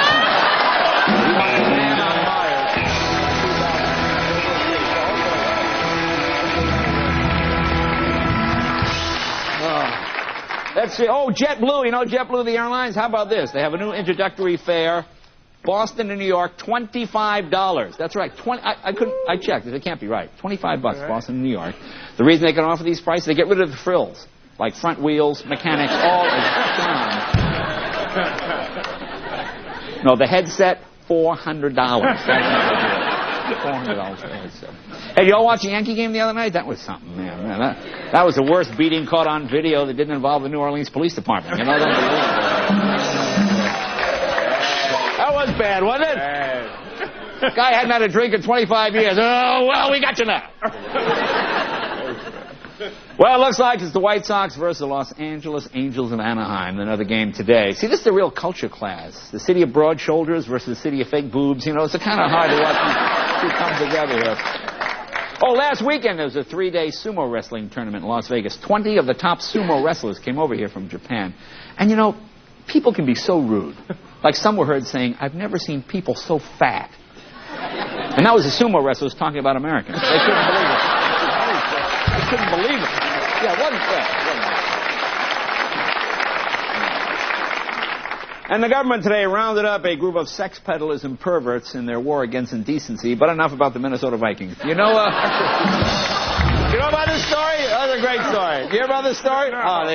Several Minnesota Vikings players are being investigated after a boat cruise on a lake turned into a wild sex party on this boat. And the coach of the Vikings got suspicious after several players complained of groin pulls and they didn't play this week. So hey, wait a minute. No, that's what they said in the news. They're on this boat, they're having wild sex, they were drinking, they were pillaging. You know, I think they're taking this Viking thing a little too far. Maybe they got to pull back. What are they, 1 in 3? 1 in 3. You know, that's the only offensive thing they've done all season, actually.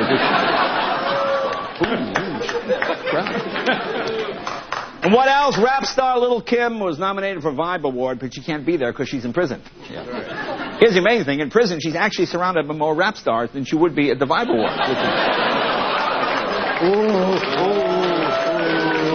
Hey, you can make fun of the president, but don't pick on rap stars. Hey.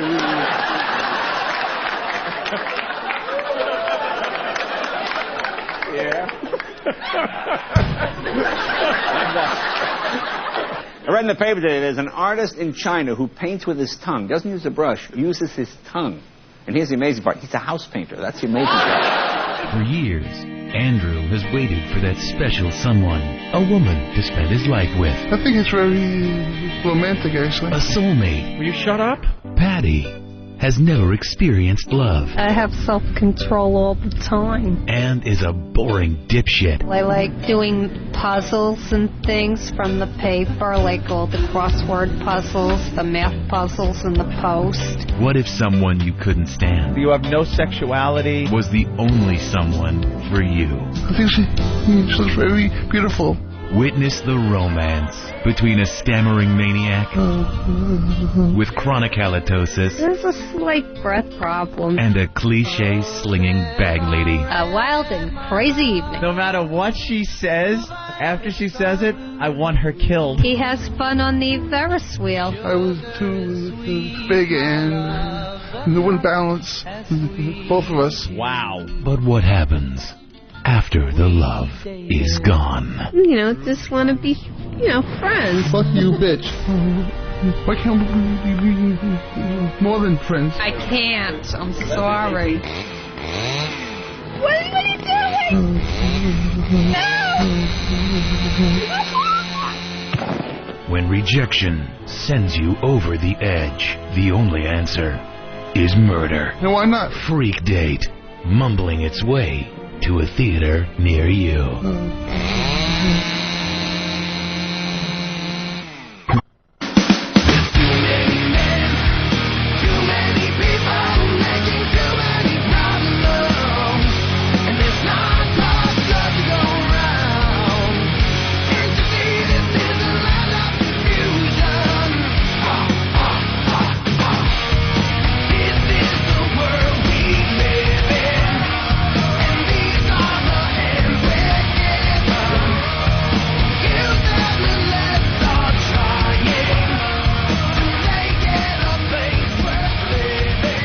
That's Disturbed, Land of Confusion, the old Genesis song as we get back to the Opie and Anthony program. Great.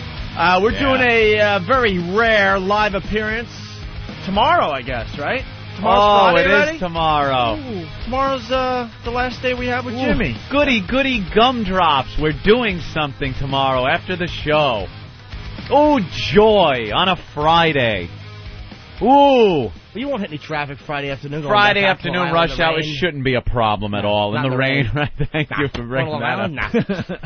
Might as well just get a hotel and enjoy New York over the weekend. What are you guys doing tomorrow? Digital Life Show. Jimmy, are you coming with us? No one told me. Tomorrow at the Jacob Javits Convention Center here in New York City from 12:30 to 1:30.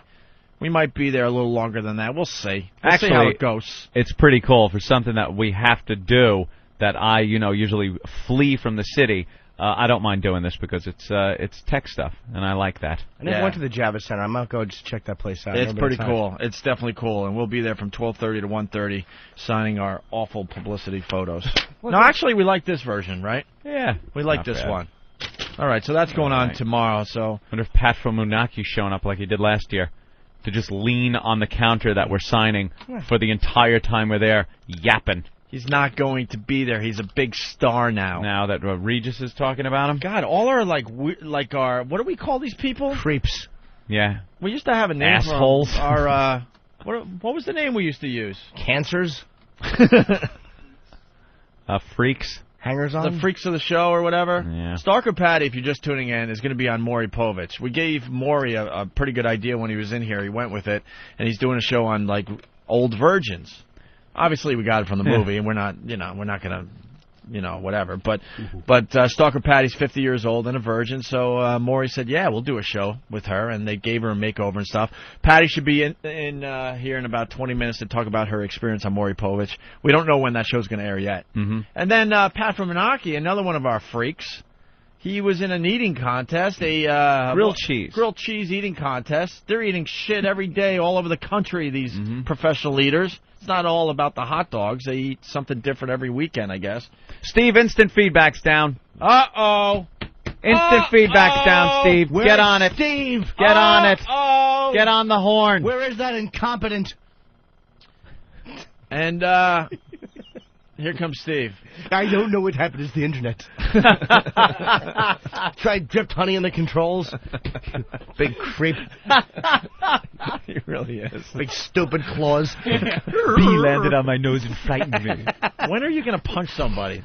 I can't. I've been waiting years for I this. know you have, and I'm sure I'll get mad enough one day to hit somebody really hard, but it just hasn't happened yet. One day? It should Boy, you don't want it to be you, man. No, I can't, dude. I've fucked somebody up really bad a couple of times. You know what's going to happen? He'll start, like, speaking Lebanese. You know, that's going to start coming out when he gets angry. The language of his homeland. Usually end up hurting somebody real bad. Look at him with his big Lebanese arms. Yeah. When Steve snaps, it's going to be... It'll be ugly. It'll be ugly, and I'll get locked up. And it'll be a jail sentence. Yeah. He probably pisses his pants. He gets so mad he blacks out and urinates in himself. He doesn't mean to. Why Bad Boy Bubby's mom is on the bed. What is going on with the G-Rock radio show? I was just looking at the camera there, and apparently there's a big fat woman on the Rockaway bed wearing this pink jacket. Some kind of photo op. And slacks and sensible shoes. That's the people going to get their picture taken. They sit on the end of the bed, and they have their photo taken. This is awful. Wow, that's some kind of photo op. She absolutely looks like Bad Boy Bubby's mom. Oh, yeah, this is kind of comfy, you know. Oh, you're a good boy. He's only using one hand. All right. Anyway, Pat from Manahawkin was mentioned on Regis and Kelly yesterday morning. Well, maybe this will sate your appetite. 19 grilled cheese sandwiches I'll in read 10 my minutes. nose. Is it possible for somebody to eat and swallow 19 of these grilled babies in 10 minutes? Well, yes, it is. And the guy who did it won the grilled cheese eating contest. Is he a relative of you? Oh, no. No. Runner-up. The runner-up, Patrick Philbin from Monachi, New Jersey, right across the river, scarfed down a sandwich and a half less. And third place came in too close to call. Wait, Patrick Philbin from Monachi. I've actually shoved 19 grilled cheese sandwiches in my nose. Why does Regis always sound like he's got the bird flu? I don't know. His nose is just a mess. He is just not there anymore. I've lost my mind. Monachi. He's been living in New York for 60 years. He can't get anything right. He cannot get anything right that he talks about. Monachi. Listen again. Well, maybe this will sate your appetite. 19 grilled cheese sandwiches in 10 minutes. Is it possible for somebody to eat and swallow 19 of these grilled babies in 10 minutes? Well, yes, it is. And the guy who did it won the grilled cheese eating contest. Is he a relative of you? Oh, no. No. Runner-up. The runner-up, Patrick Philbin from Monachi, New Jersey, right across the river, scarfed down a sandwich and a half less. And third place came in too close to call. Yes, I shared some grilled cheese the other day. It was at a fine restaurant here in Manhattan with Steve Lawrence and Edie Gourmet. And we... shut up! Monachi. He is so out of touch with anything relevant. Monachi's like right over the river, basically. Monachi. I can understand maybe some obscure town way in South Jersey, yeah. But he could pretty much look at Monachi from his apartment. Monachi. That's his last name, Philbin? Yeah, I forgot about that. Pat from Monachi. Monachi. Hey, guys. What's up, Pat? Oh, nothing much. Having a little grilled cheese for breakfast. Congratulations on the mention on Regis and Kelly yesterday morning. Oh, thank you. Well, Pat, you have taken this eating thing very seriously. We thought it was just a lark, something for you to maybe get the name of the show on TV or something. But you are now really becoming a contender. Yeah. I ranked 15th in the world. He's 15th in the world, and what is the organization? NAMBLA? What is it? No, that's the other one I belong to. The IFOCE, the International Federation of Competitive Eating. Competitive eating, and you're ranked 15th in the world. And now, how many of these do you do a month, would you say? I think over the course of the year, it averages maybe once a month. Maybe once a month, so 12 a year. There's a picture of him on the IFOCE website. Wow. There you are. You know why he's 15th? Because there's only 20 of them because they die at a rate of about 6 a day. Bunch of fatzos just tipping over. Now, you ate in the grilled cheese eating competition. Yeah. Who came in first? That was Ed Cookie Jarvis from Long Island. Ed Cookie Jarvis. And how far behind were you? He ended up with 19, and I had 17 and a half. Oh, wow. I thought he'd demolish me, but I kept it close. Close. He's ranked number 4th in the world. 4th in the world. Yes. And you almost had him. Almost. Wow. And where was this, in Arkansas? Little Rock, Arkansas. Little Rock, Arkansas. So you're traveling everywhere for this. Yeah, I got to see Grand Funk Railroad the night before. That was cool. Wow, that was cool. What a life. Yeah. Grand Funk Railroad and then a bunch of grilled cheese sandwiches. Oh, God. You really should pray for a drunk driving accident, Pat. You should enter our take a picture of your dump contest after some grilled cheese. That's right. 17 and a half grilled cheese sandwiches. You want to accept a picture from him for the contest? From Pat, of course. By the way, I don't think I'm going to have a picture in time. No. Yeah, that my grilled cheese is going to take like a week to come out. It's all dairy, too. It'll be like a wet pile, like a close-up of an ice cream cone. It's going to look like the Doomsday device from Star Trek. Oof. Yeah. Ow. Yeah.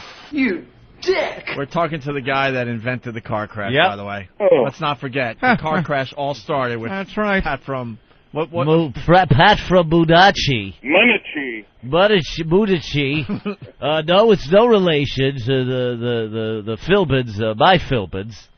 You know relation, huh, Pat? Wow, that would have been kind of Well, cool. actually, I've never seen a picture of my father, so it could be. You never know. Why haven't you seen a picture of your father? Uh-oh. Well, my sister tells me he didn't like taking pictures, but he was out of there real soon. Probably after he saw me. Oh, your father left after you were born? How old were you? Probably like 6 months. 6 months old and your father leaves. Yeah. That's why you're swallowing a lot of aggression, along with a lot of grilled cheese sandwiches. Hey, what's the next contest you're entering in? Yeah. Dewey Oxburger from Milonakis. October, I believe it's 28th. It's going to be the Verizon Voice Wing Challenge. And what is that? It's basically hot wings. It's got to be down in D.C. Hot wings. Now that's got to be difficult because of the bones. Well, you don't eat the bones there, Anthony. Well, if it's hot wings, I guess they use chicken nuggets. There's a lot of coordination going on. You got to strip the meat off the bone. Well, that's what I mean. Not eating the bone, you ninny. I mean the fact that you can't just shove the thing in your mouth. And how do they judge if a bone has been cleaned off good enough? Well, Well, some contests judge differently, but this one is the proper way to judge it. They go by weight. They weigh the wings beforehand, and then they weigh the bones afterwards. Oh, so they wow. figure out the difference. So Yeah. they won't know, like, right when it's over, who wins. Yeah, other contests they judge by if you have to clean every bone, and then they count the wings, which is not good because some people clean the bone better. Right. Right, okay. Ooh, they weigh it. How about that? Well, very So, exciting. so this one, the strategy for this one, you just rip off most of the meat because the more chewing you take, you're taking too much time. Well, you don't want to take up time nibbling, little nibbles off of the little bone. Ugh. Correct. Very good, Pat. Well, good luck to you. All right, good luck to you, Pat from Budachi. We'll be looking forward to watching you in this eating competition. I'll see you Friday, Ant. We'll talk about Warner Brothers cartoons. Oh, you're going to show up and lean on the counter again? Yeah. Annoying pest. You're going to be making an appearance with us at the Digital Life Show at the Jacob Javits Convention Center, 12:30 to 1:30 tomorrow. Annoying. That's correct. The unofficial WoW van will be there. Great. All right, are you going to the Halloween party? Of course, I bought 3 shirts. It's got my friggin' name on it. Oh, yeah. Well, we're giving out shirts to pretty much everyone that goes to our Halloween party. My brother came up with a great design. Yes. Celebrating a year on XM. He's got a lot of the things that we've done on the back of the shirt. It's really cool. You can see the design on opieandanthony.com, and if you can't make the party, you could buy them, I guess. So. And they go up to 3X. Some people just think it's just 1X. Oh, they go up to 3X. So yeah, you could buy the shirt. So I can buy a shirt. Yeah, the shirts we're going to give out at the Halloween party. Are you going to go as anyone, Pat? Me, myself, and I. You should go as Bad Boy Bubby's mom. Bad Boy Bubby's mom? Someone has to go as Bad Boy Bubby's mom. I was going to go as Ralph Cramden's Man from Space. That would win. That's pretty good. That's pretty good. All right, Pat, good luck to you with the eating thing, and we'll see you tomorrow, all right? Thank you very much. There he goes, Pat from Munachi. Munachi. Munachi. All right. Wonderful. Uh-oh, what's wrong, Jimmy? Jimmy, what's wrong? Something seems to have struck his funny bone. Jimmy? What's wrong, Jimmy? what the fuck is wrong with you? Something's just got him laughing. I can't figure out what it could be. I'm reading the funny papers. Oh, of course. Jimmy's reading the funny papers. Oh, dude, this one is good. Reading the funny papers. Marmaduke. Oh, he's running, right? He's dragging the guy behind him. Really fast he's running. And the guy goes, "Don't you want to stay low mileage?"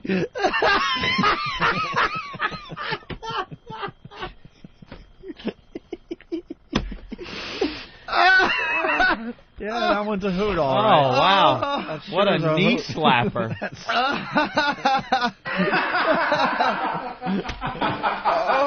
That's terrific. Wait. Terrific. Yeah. And then there's Dilbert. He's sitting there. He's like a computer screen. Behind him. Wait, what? Dilbert's at a... he's a computer screen. Okay, and somebody's behind him? Let me get through this, please. Don't make me laugh. All right. And she's standing behind him, and she goes, "I took the liberty of calculating how rich you'd have to be." And in the next thing, she's reading, "Before I'd be willing to date you." The number is $4 trillion. Wait. That doesn't end there. That's just a laugh in the middle of the strip. Wow. I'm getting lightheaded. 2 laughs. In the next one, Dilbert goes, "You're happily married," and she goes, "That's all factored in." Come on.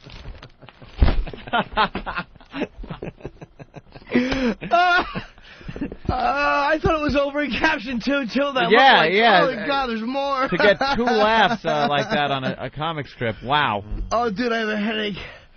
Beetle Bailey. So do I. Oh. Beetle Bailey. Dude. Always a chuckle. Always. Beetle Bailey. The Sarge is eating. And there's the cook, and then there's Beetle at the table. The cook? What, do they use some ink? The Sarge goes, he's looking close at his breakfast. "Why do waffles have these little indentations?" And the cook goes, so the syrup can't escape.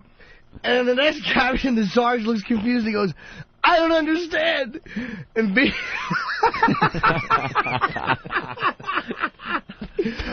and Beale goes, nothing edible has ever escaped Sarge. See, because he's a big guy, right?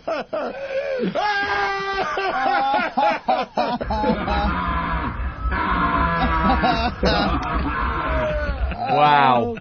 Oh, wait. That is funny. Here's the Boondocks. Boondocks? Yeah. It's the cartoon for the Boondocks? Yeah. Isn't that the first panel is, hey, Leroy, park the boat? You know, you're not that far off, man. It's African-American gentleman. Mm-hmm. And he says, they didn't blow up the levees to kick out all the black people. And the other black person goes, yes, they did. And the other guy goes, and the next caption, he goes, the World Trade Center wasn't blown up from within. And the little conspiracy black guy goes, yes, it was. And then the next one, it goes, Prophet Yahweh cannot summon UFOs on command. And then the other black guy, conspiracy guy, goes, yes, he can.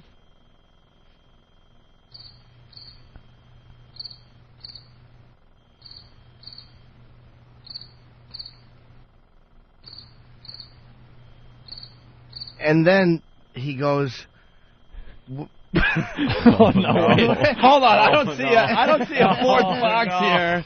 There's only wait a minute. There's only 1, 2, 3 boxes. But the next one, there is no. He says, little girl, you're kin to me, and she says, no, I'm not. No.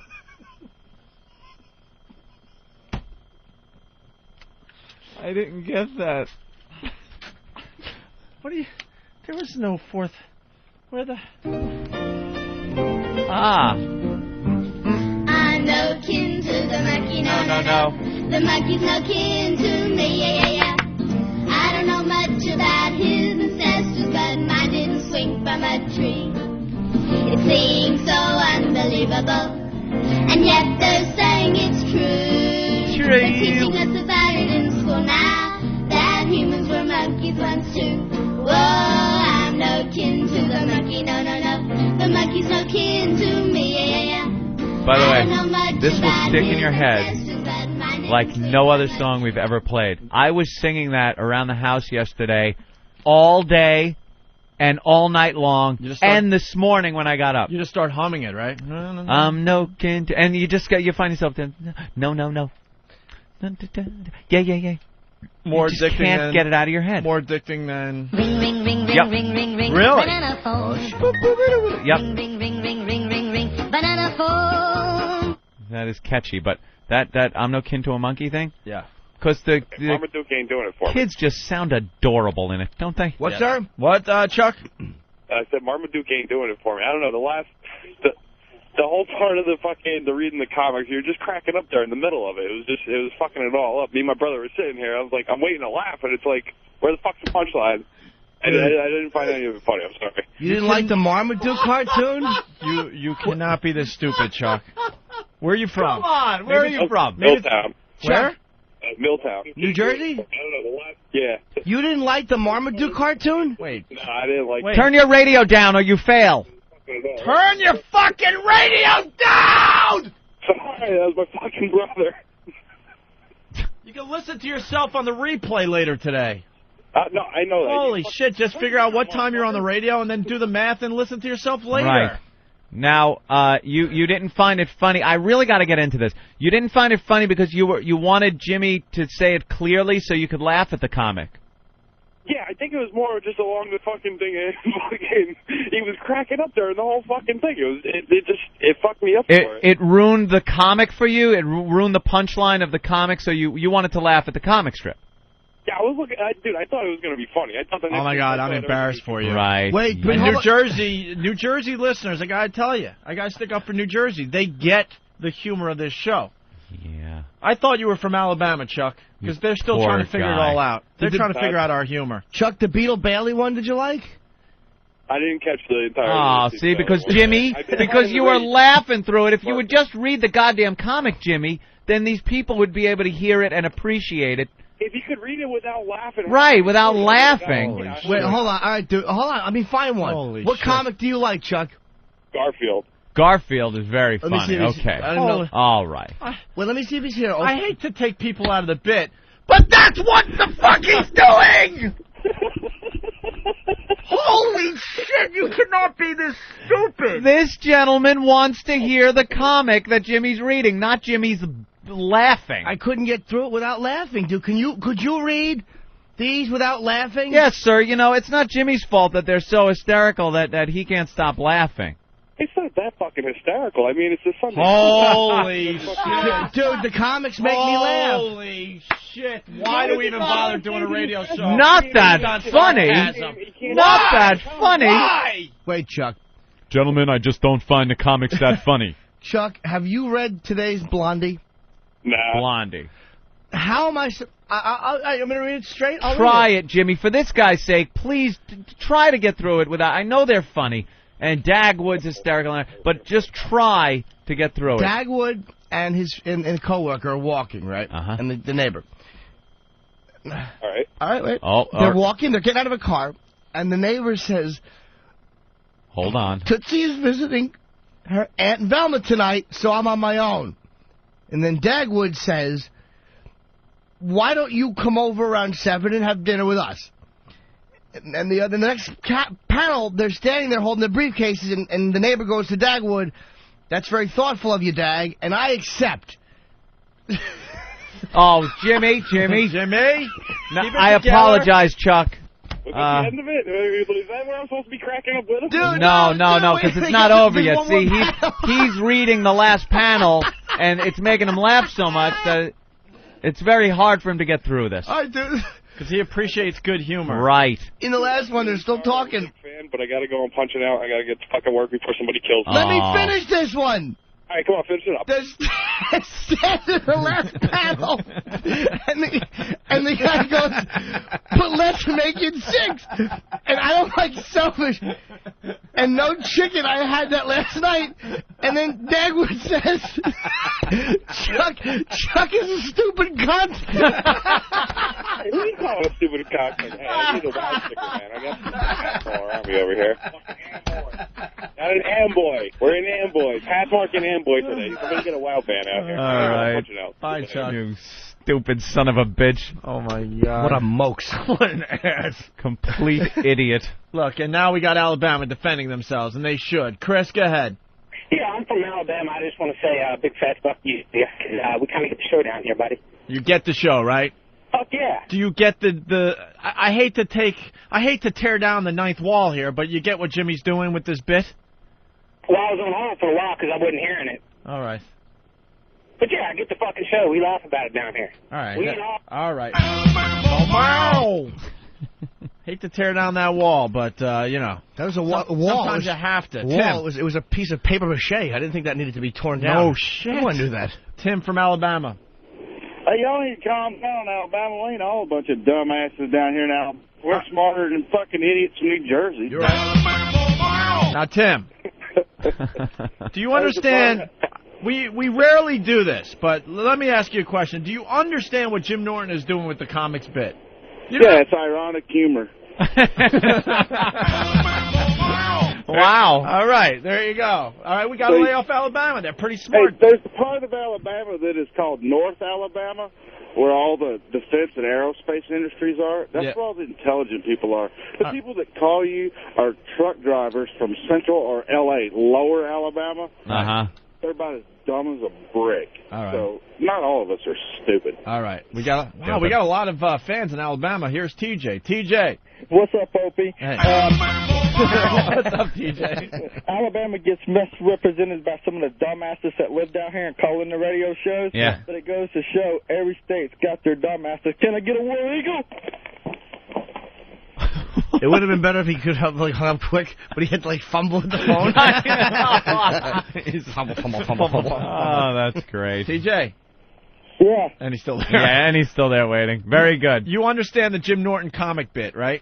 I love Jim Norton. I actually call into the comedy show almost once a week to request Jim Norton. Thank you, sir. All right, but do you understand the comic bit he just did? Yes. All right. It's not really hilarious, but he's making it funny just to piss off that dumbass Chuck. There you go. See? Jesus, I can't believe we had to explain that one. Thank you. We don't like explaining our things. No. We just assume everyone gets it. You got to understand irony, sarcasm sometimes. Evilness. I want to grab Chuck. This is an obscure reference. The way Wings Hauser grabbed Nina Blackwood and Vice Squad. And I just want to say, wow. I cannot believe how stupid you are. Wings Hauser and Nina Blackwood, yeah. You ain't going to beat me, Ramrod? Ramrod, that was it. I cannot believe how stupid you are. I want to change gears here. You know, we have this WOW line now. We have an FU line. It's great. It's so good. So many radio shows across America now enjoy that bit on their own shows. Of course. Hoo-hoo. But it is the truth. It started with us, the whole FU line thing. Okay? So we decided to do the WOW line. You know, that's good marketing, right? Yeah. You see this all the time in the real world. One thing works, so then you want to capitalize and come up with two things. Right. You kind of, it's almost like a spin-off or, you know, this works, so this will work. Right. Now we'll have two more gooder things. Two good things instead of just one good thing. So we have this WOW line. What is the number, by the way? Where's my sheet? It's, if you see boobs because you got a WOW sticker on your car, you're supposed to share with the rest of the country through our fine radio show, and you call 1-866-WOW-ME-05. Yeah. Okay? Or 05, right? 0. Yeah. 05. Okay? 1-866-WOW-ME-05. Well, the WOW line's up and running. Oh, boy. And we got this call. I just got wowed on I-95 in Virginia. It's Saturday morning. This guy just whipped his beautiful cock out and showed me. It was awesome.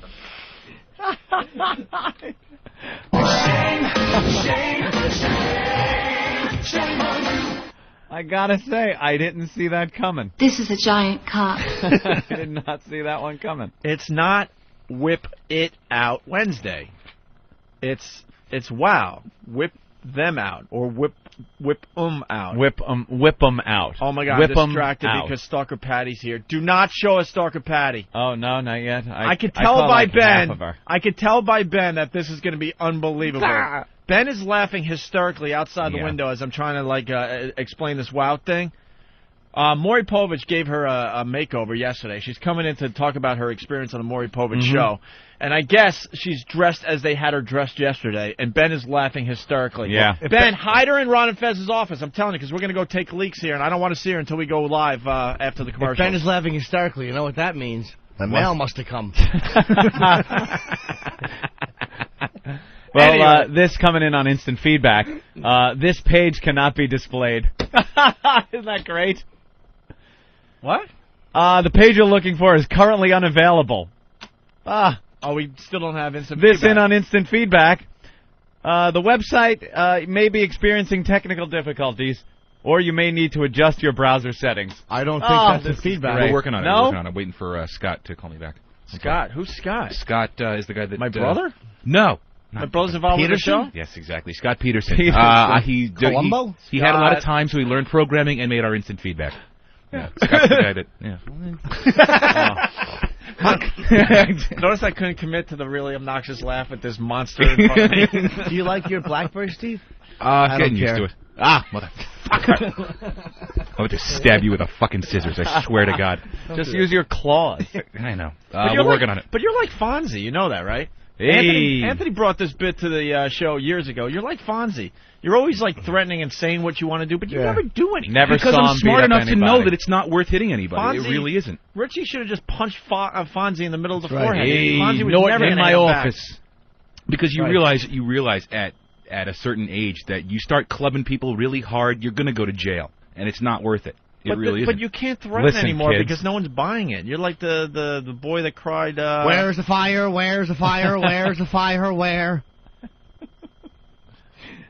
Or that. Or that. Yeah. What did that mean? That's the little boy who cried fire, and then the fireman would show up and they'd sing, "Where's the fire? Where's the fire? Where's the fire?" But it's just a rip-off hoo-hoo of the original Boy That Cried Wolf. You know. You're right. Cried wolf, wolf, wolf, Right. and then all the townspeople would come, try to save him, and realize the kid would start laughing. Right. And then one day the wolf came, and the townspeople didn't when he cried wolf, and the wolf ate the child. There's a fire on my sheets, there's a fire on my feet. Oh, doesn't anyone care? Football. So some guy named Scott is working on the instant feedback. Yeah, he's working. Yeah? All right. Thank you. Tell Scott he's doing a shit job because it's still not up there. Yeah, okay, it's only gone down like maybe 3 times in a fucking year. That's exactly what I'm trying to say. Good point, Steve. Chuck in Jersey. Runs on hybrid fuel, the servers. Chuck? Yo. What's up, Chuck? Hey. I'm a very confused person here. You know, I was baffled by the comic thing, but you know, the beginning of the show, it says you guys hate each other, and then talk. I mean, would it really need a fire hose to be cleaned? Oh, I get it. This guy is imitating All Chuck right, from Jersey. Chuck, Very very good. good. Very good. Very good. All right. I thought it was the Chuck from Jersey, but it's just a guy imitating the stupidness of Chuck from Imagine Jersey. if we didn't get his ironic call. What a full circle we would have come. Yep. All right, thank you. Chuck is a stupid By the face. way, so I guess the point we're making here, we're looking for wow sightings, not cock sightings. We're looking for girls that are showing their beautiful breasts to you, the truckers and the businessmen and whoever the fuck you are out there. Right. Big areolas, maybe. Don't If you you're love seeing that? if you're seeing cock on the highway, keep it to yourself, please. It's not Whip It Out Wednesday. Keep it under your hat. I think that's what I was trying to say. That's right. We want to hear about the luscious cans that you're seeing out Called there. G-Rock Radio for your cock sightings. All right. Let's see what the FU line's doing today. The very worst of the Opie and Anthony FU line. Fuck the Yankees and the Red Sox. There's a big FU goes out to all the Yankee fans. Fuck you. Your fucking team sucks. Yeah, I got a big fuck you for New York City. The town that never fucking sleeps, and you can't find any fucking apple cake for Anthony, the whiner. Jesus Christ, somebody bake a fucking apple cake and shove it in his mouth and quit bitching about it. I just want to send a big F-U to Gutter King. You fucking suck, Joe. Your fucking products suck. You stink. Hey, how you doing? This is Rich from Philly. I just want to give a big fuck you to the Boston Red Sox fans and the fucking team. Fuck you guys. You guys suck. You got taken down by a fucking team that hasn't won a goddamn series in fucking what? Almost 84 years? Ha ha ha ha ha! Yeah, White Sox. Beat the Red Sox. You guys fucking suck. Another fucking 86 years, you assholes. Ha ha ha! Fuck you! Call the Opie and Anthony FU line at 1-866-FU line 1. 1-866-FU line 1. Well, fuck you very much. The Opie and Anthony virus. Get infected. Then we just saw Dice doing earthquake coverage on Fox News. Hey, Fox News! I'm working for Fox now. It's more of a visual, I understand, but the reporter looked just like Dice, and Anthony went off. Oh, my during the God. commercial.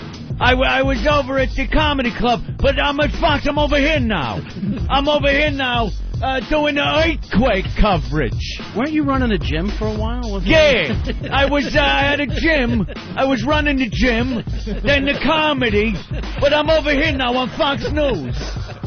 There was, I don't know, something shook, something fell on some poor bastards, and now some dark people are trying to dig each other out. Back to you in the studio over there. Because I'm over here. I would watch that every night, actually. Would you watch it? The guy, I don't know what the reporter's name is. Well, I'm all over the country for the latest disaster. But if that guy didn't look exactly like Dice doing the friggin' news from earthquake-riddled Afghanistan. He just needed the bedazzled jacket. I got my jacket on. Look, I'll turn around and show people. It'll cheer them up. I'll do some jokes over here. Hey, you in the rubble. Hey, over here now. Pay attention.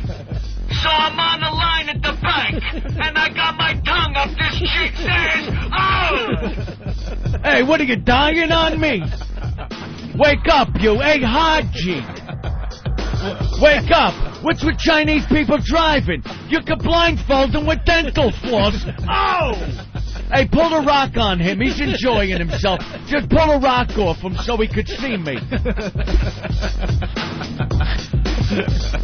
Hickory dickory dock. That child got crushed by a rock.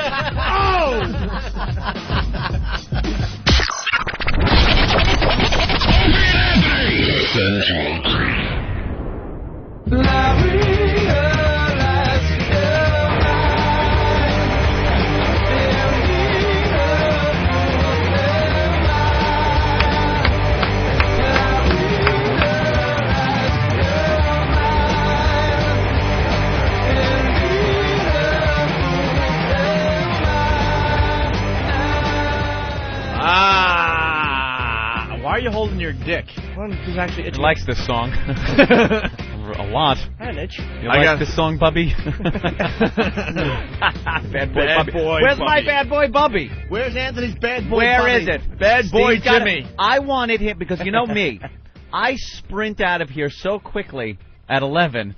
If it's not, Steve has to be holding it like the people hold water for marathon runners on the way to the elevator, so I can grab it and leave. Are we watching Bad Boy Bubby tonight for a full review tomorrow? Tonight.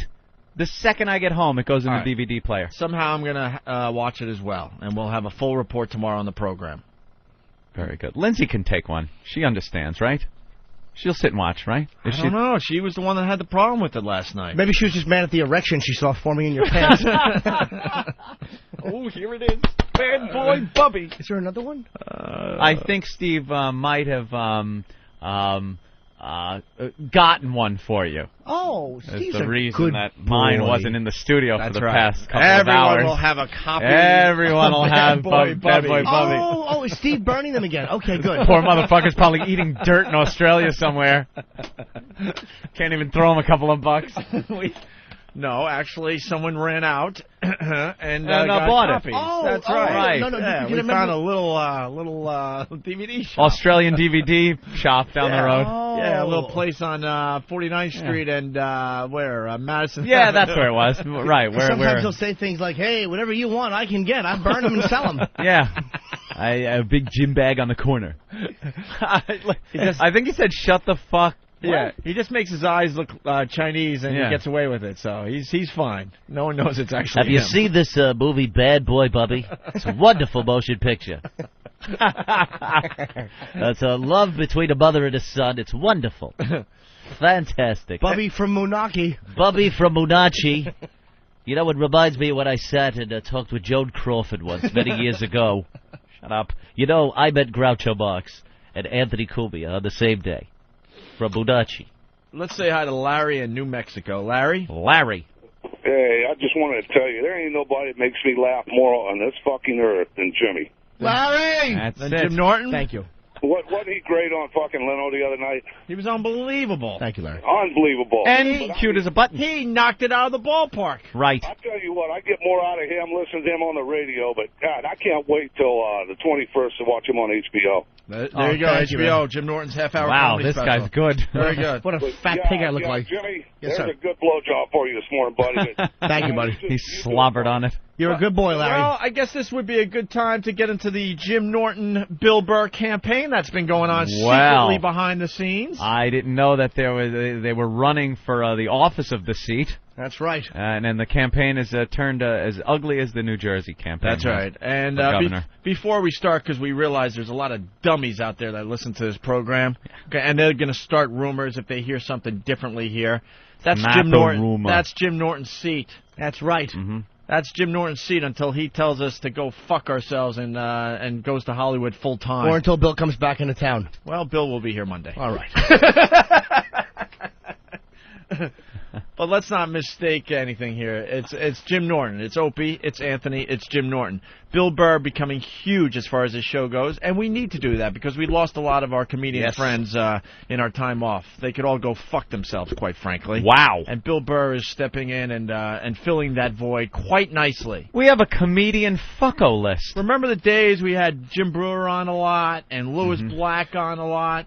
And Jay Moore, who's still a friend of the show. Jay Moore is a huge friend of the show. Yeah, I know. I don't want to throw him on any list. No, he just doesn't participate as much as he used to right now. That's all. He's banging Nikki Cox till 4 in the morning, and then he dozes off. I don't blame him. Yeah, he doesn't have time for comedy. He's effing and sucking and whatever. Walking, the busy guy. And then Dice, he's kind of on the fence, but he hasn't really done. I'm on the fence. He hasn't done anything for the show. I'm on the fence over here. I can't climb my big fat ass over it to get over there where you guys are. So before we get into this controversial bit that we're about to start here, let's let it be known that that's Jim Norton's seat. He'll tell us when he's done. We don't tell Jim he's done. He'll tell us. I tell them. Right. But we should back up and start with the Doug Forrester thing, because then it'll make sense with the Bill Burr, Jim Norton thing. All right? I was passed over. I had the seat first. The way Ope wanted it. That ain't the way I wanted it. Oh, God, take Bob Kelly to the airport. Let Jim do some Mickey Mouse sticker stop in Ronkonkoma.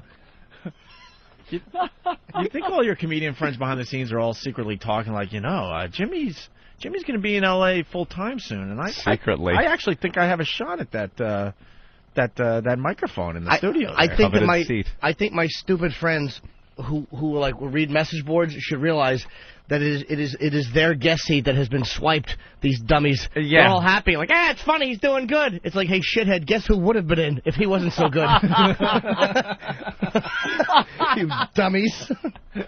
Jim's gonna hold the seat like the Pope. I'm fucking going nowhere. Believe me, even if they fire me, I'll just fucking keep coming out my car and just sitting here for free. Go ahead, do the show. I'm not leaving. Go ahead. I'll just plug my gigs quietly while you're on commercial. I don't give a shit. So it all started with Doug Forrester versus John Corzine. The New Jersey governor race. We're looking for you guys to send in your local politicians going at it with each other on local TV, by the way. We have a great one. I mean, the commercials are still... Every night they're all over the TV, just killing each other. It's all mudslinging. They use like the dramatic music, like movie trailer drama music, horror music for their opponent as they show them in grainy black and white slow motion video, looking very evil and looking like if you elect him, something awful's going to happen. And then they show whoever the commercial's for. All of a sudden it's in color. It's nice. He's with his family. The nice, pleasant music is playing. And that's obviously used to sway your opinion of one of the people or the other, and it's dishonest. Yeah. Instead of just talking about your credits, you bash the other guy, make him look bad. And then in the end, they thank the other person. What? I just, as Anthony was saying that, I would love to see a political campaign that was just like completely honest. Yeah. Like so and so. His wife's a cunt. All right, here's one of the commercials. Property taxes are outrageous. I'm fed up with the high property taxes. Only Doug Forrester has a plan to cut property taxes 30% in 3 years. More relief for more people. That's the Forrester plan. John Corzine, he's voted 133 times for higher taxes. Oh, wow. I don't believe anything will change under Corzine. Corzine won't change New Jersey. Doug Forrester will. I'm a Democrat who's voting for Doug Forrester. We need Doug Forrester.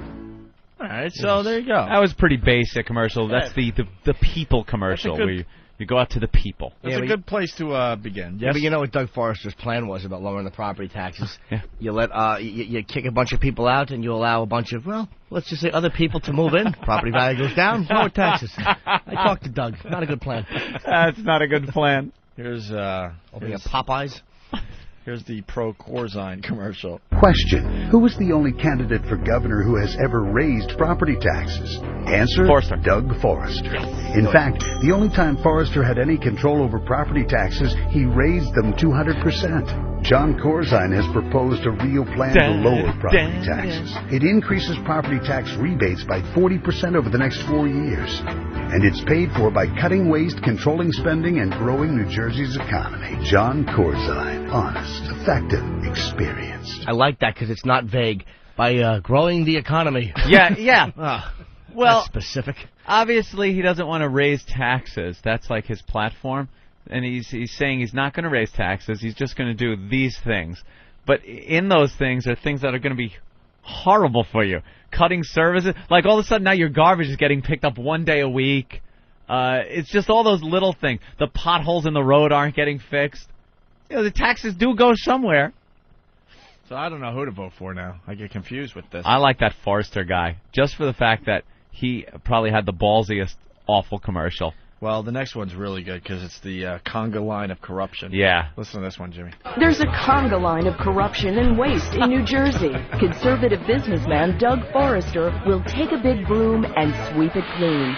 The Forrester Plan, an independent elected state auditor to fight corruption and waste in government. Cut property taxes. A supermajority in the legislature to stop politicians from raising taxes. The politicians created this mess. A strong businessman will clean it up. Doug Forrester for governor. Doug Forrester wants to get rid of the Jews that are stealing your jobs. Can I tell you about all I was listening to? Like, I was registering the words, but the musical background was atrocious. It was just so inconsistent. It's like a little soft piano and then boom, boom, boom, boom, boom, boom, boom, boom, boom, yeah. boom, boom. Well, that's how they do it. And then the nice little plink, plink. Yeah. That piano is just reserved for retard videos, like retard documentaries and cancer hospital commercials. That's pretty much the only time that the little plinky piano should be played when you're trying to run for office. What about the flight of the bumblebee? That's what they should play during these commercials. Is that what that is, the flight of the bumblebee? That's that fast one, yeah. It's called Flight of the Bumblebee. Oh. Yeah. Imagine the flight of Ben's hog. It just clank, clank, clank. Lumbering. Boom, boom. Phantom of the Opera would have to play it. Heavy, awful organ. Ben's hog music. No, Ben's cock music. Every time his zipper comes down, it goes bum, bum, bum, bum. And he doesn't even have to take it out. Ben just unzips it, and the head wriggles itself out and looks around. I'm no kin to a rhinoceros. My God, it's Yul Brenner. But dude, yeah, here's Ben's hog music.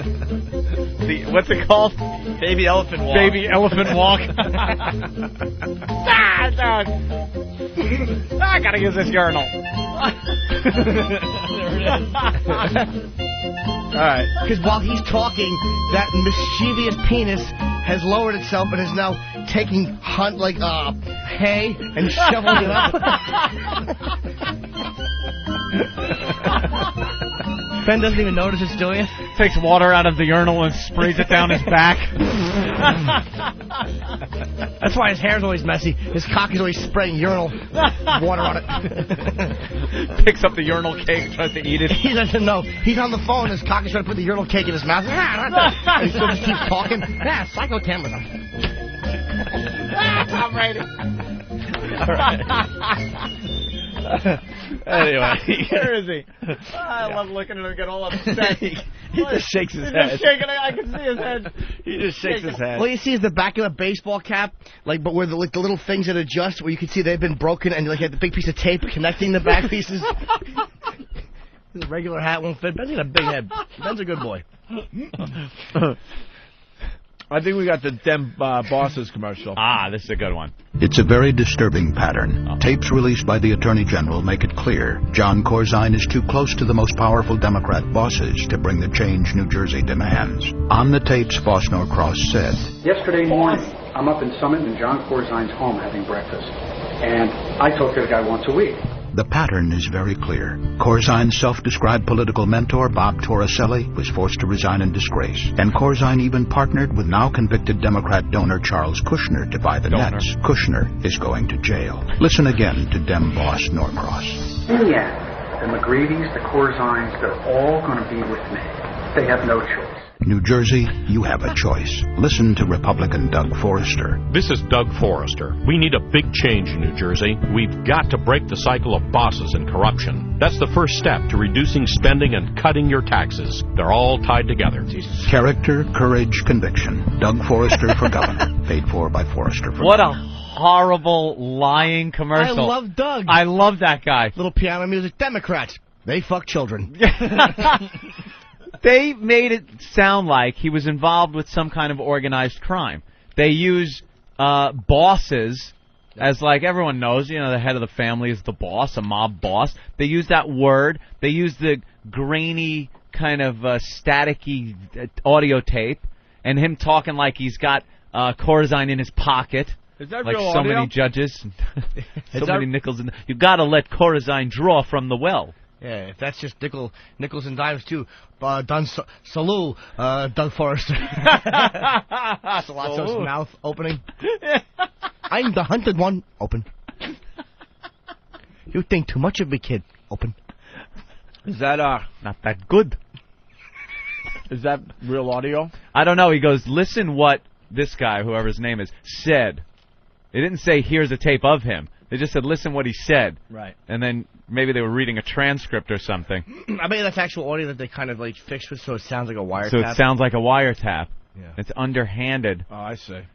Dem bosses. Dave in Houston. Hey, how's it going? How about those Astros? Yeah, fuck the Astros. Just want to sound, local. Yeah. That's right. They teach you that in broadcasting school. How about those Astros? Yeah. 30 minutes past the hour. Oh, very good. Exactly. Now, I'm a trucker on the road here. Just had me passing through Houston. I think he just found Ben's walk-on music. Oh, yeah. Yeah. Maybe. Very good. You know what? We got to explain that to Jimmy. Time to go off on a slight tangent here. Eric, could you leave? Don't play it as he's leaving. Eric, could you leave the studio?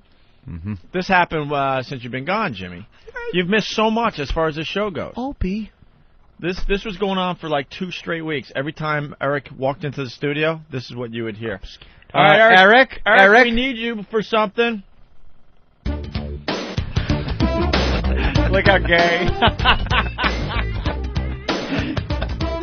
Is that the worst walk-on music ever? Awful. But he's such a Paula Abdul fan that learned has to be his walk-on music. We learned that, so. All right, Eric, you having a good time today? Mm-hmm. Oh, yeah.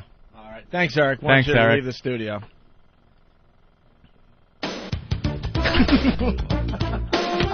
Look, he tries not to walk to the music. Yeah, but he can't help it. It's all awkward. His shoulders move. Stop trying to stiff walk, homo. We know you love it.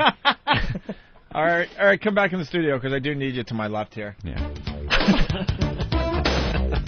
You're right, he is trying to walk. He is not trying to be in time with the music. He's walking like the butler from Arthur. Follow me, walk this way. Walk this way. Derek came up with this, and walk that way. And there were times like he would try to sneak back into the studio, and we'd be in the middle of some crazy like discussion or bit, and the music would start up and fuck us all up. So I guess we got Ben's walk-on music now. We'll try that. Yeah, we'll try that one. Ben's never going to come back in the studio now. We have one more of these political ads, and then we do the Bill and Jimmy thing. That's where we're heading with this, guys. Because a bunch of people saying, hey, you did this already. Yeah. Is Doug Forrester mainstream or extreme? Extreme. Let's take a look. Right. Just like George Bush, he opposes embryonic stem cell research. He supported the Bush tax breaks for the wealthiest that have led to cuts in funding for education, special education, and health care here in New Jersey. He wants to make taxpayers rather than corporate polluters pay for the cleanup of toxic waste. Right. Doug Forrester. He's George Bush's choice for governor. Is he yours? And George Bush is an asshole. Trying to tie him in with Bush because Bush's approval rating going down the shitter, so it's like he's George Bush's candidate. He wants taxpayers to pay for toxic waste. What? Cleanup? What? Yeah. Doesn't want big corporation. So a corporation could just dump toxic waste on your lawn and go, you pay for it, fucko. I'm ready for a change. I'm tired of Bush. Oh, yeah. Ugh.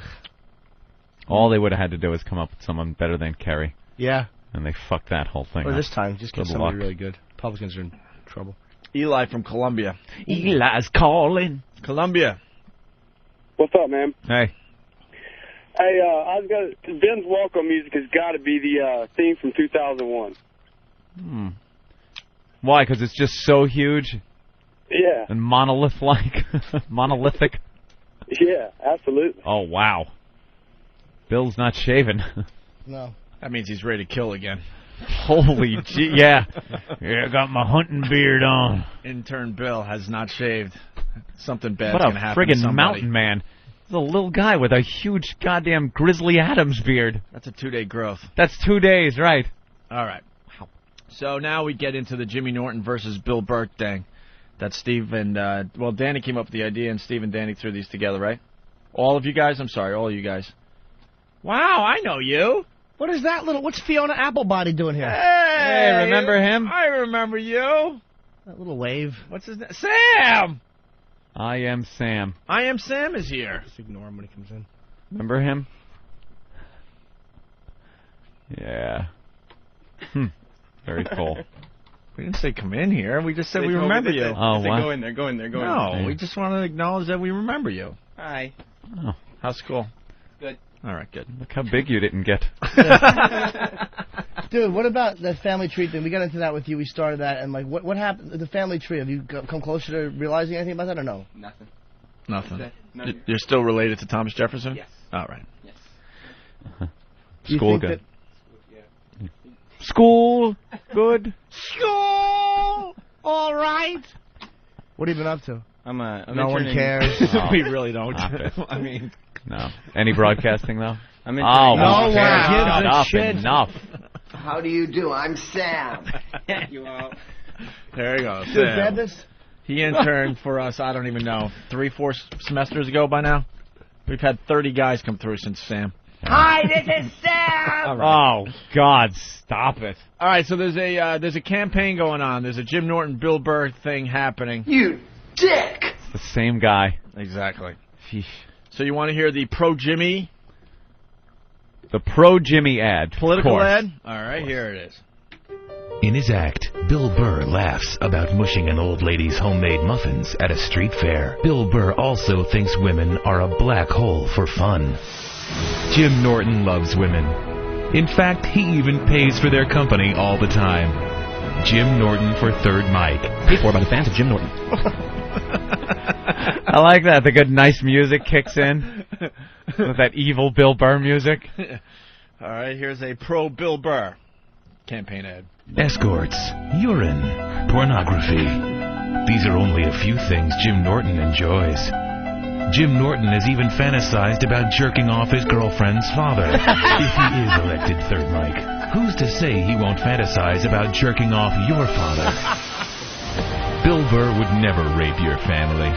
Bill Burr for Third Mic. Paid for by the fans of Bill Burr. Really funny. Oh, is that awful? Well, now I got to vote for Bill Burr, obviously. And that isn't even wrong. Right. That isn't even dishonest. Right. He actually did fantasize about that. Well, the fantasy part's not accurate. I would just do that to kind of gross her out. You guys got to come up with girl. You got to come up with more. Here's a pro-Jimmy campaign ad. Bill Burr hates gays and opposes gay marriage. Do you want a closed-minded fascist as your Third Mic? Jim Norton frequently visits the transgendered communities. Jim Norton has offered free rides to many transsexuals. Jim Norton for Third Mic. Paid for by the fans of Jim Norton. Oh, that's true. Well, I don't know about that. Could be. And finally, one more for Bill Burr. Question. Who's the only Third Mic guest on the Opie and Anthony show to tell an XM subscriber to, quote, flush his XM down the toilet and fuck his mother? Answer, Jim Norton. I don't care if you throw your XM down the toilet, buy a Sirius, and then fuck your mother. Bill Burr has had nothing but nice things to say, like good morning and thanks for calling. Bill Burr. Caring. Gentle. Redhead. Bill Burr for Third Mic. Paid for by the fans of Bill Burr. That was very funny. I love the music change. Well, that's absolutely true. You did tell that person to flush his XM down the toilet and fuck his mother. Well, Elo sat right there. Yeah. Oh, that's right. He was right next to you Yes, that day. he was. You know that we probably gained thousands of listeners that day? Thousands. Of course. We turned thousands of listeners into fans after that rant. All right, we're going to take a break. Stalker Patty's here. Wonderful. She was on Maury Povich yesterday, so we'll see what that's all about. Also, Katie Holmes, pregnant. Tom Cruise. Katie the Wad Holmes, yes. And guess what? Katie Holmes may have a silent childbirth. Yeah, I've been reading about this. Scientologists seem to be into this whole thing. How about after the break we get into it, and then we'll do the Stalker Patty as well, okay? Silent childbirth. Silent childbirth next on the O&A show. Like sands through the hourglass, So is the Owen virus. I like it as much as the next guy. This is really funny stuff. Yeah, we. But are we now alleging that this is Pat O'Brien? Imus is playing him as well. We just Imus is playing it? Yeah, but he can't play him like we're playing him. Yeah, I gotta edit all the fun stuff out. You a just bunch imagine. of bleeps and bloops. Right. Yeah. Here's Pat O'Brien talking about bleep job. That stinks. Wish I was on satellite. No, dummy. Don't talk to me like that. I'm Imus. yeah, satellite. You were right. I'm a dick. Boy, I like to eat your pussy. You can't suck my cock. I'll lick your tits and yeah, baby. Yeah, so just wink at me when I'm walking by or something. If I tip my cowboy hat at you, it means I want to fuck you. Imus in the morning. Yeah, Jesus, dude, that's a really good impression. When I have my look, I want to jiggle my turkey neck at you. All right, look, I'm gonna teabag you, and my testes hang real low because I'm an old man. And if you want that, just wink at me, baby, because I want to lick that pussy and suck those tits, baby, baby. What we weren't coming to get to. I want to do a Billy Saul Hargis bit while you suck my cock. Moby Worm's coming to get you out of my pants. Opie and Anthony, the virus is spreading.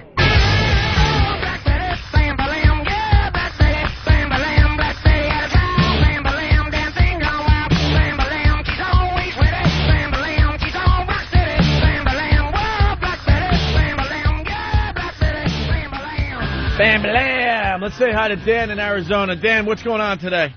Hey, man, nothing, man. Just driving to work. All right. Love your program, man. There's nothing much missing out here in Arizona. Oh. And we care why? I care what? Opie, Dan is the man. That's why we should care. Dan, how nice is it in Arizona today? You know what? It's I think it's about 78, 79 degrees. That's nice. All right, listen. Beautiful, beautiful day. I am making a pledge to Don Wicklin. Mm-hmm. Anthony and I'm dead serious. This is not a bit. Uh-oh. We do not want to broadcast from New York City in January. No. Figure it out. Here's what we need. Figure it out. We need places to stay. Separate condos. Right. Condos or something. Where we could bring our own shit. Right. We need separate condos, very close to the broadcast facility, so the commute isn't bad, in a very warm climate. Yes, no, I'm listening to you, but I have a suggestion as to where. Very warm climate that we can broadcast from comfortably for a long period of time. I want to be out of New York for the whole month of January. Dude, it's obvious. Good. Maybe even longer. This XM thing. We're a national program. There's no reason to be here in January. January and February, 2 months. Well, I would like 2 months, but let's see if he can pull off 1 month. The only problem is where would you go? West Palm. Where do we have facilities? West Palm Beach. Yeah, either Florida or Nashville, somewhere. which is still cold. No, Nashville's still fucking cold. Not as cold as this, though. No, still cold. We have a studio in Deerfield Beach, Florida. Where's that? Between West Palm and Fort Lauderdale. Ooh. That is perfect. Ooh. Perfect. All right, that's where we broadcast from. That's where we broadcast starting Kick January. everyone out of that facility. And make it happen. Make it happen. That's right. We want to meet our Florida listeners. And not a quick thing where we have to schlep in a hotel for a week. It's not a cute 1 week thing. We need, permanent facility. That's how it's got to be set up, so we can stay there for a length of time. For the month of January, condos near a beach. Yes. What's the scale on that map? Is it right on the beach? Looks like it's within a couple miles, right? Yeah. Yeah. That's where we want to be. Go to the legend. Deerfield Beach, Florida. That's where your pals will be for the month of January. What's the temperature there right now? Yeah, Eric. Get me a weather report stat, Eric. Deerfield. I want to know what the temperature is like. What is the temperature there in January?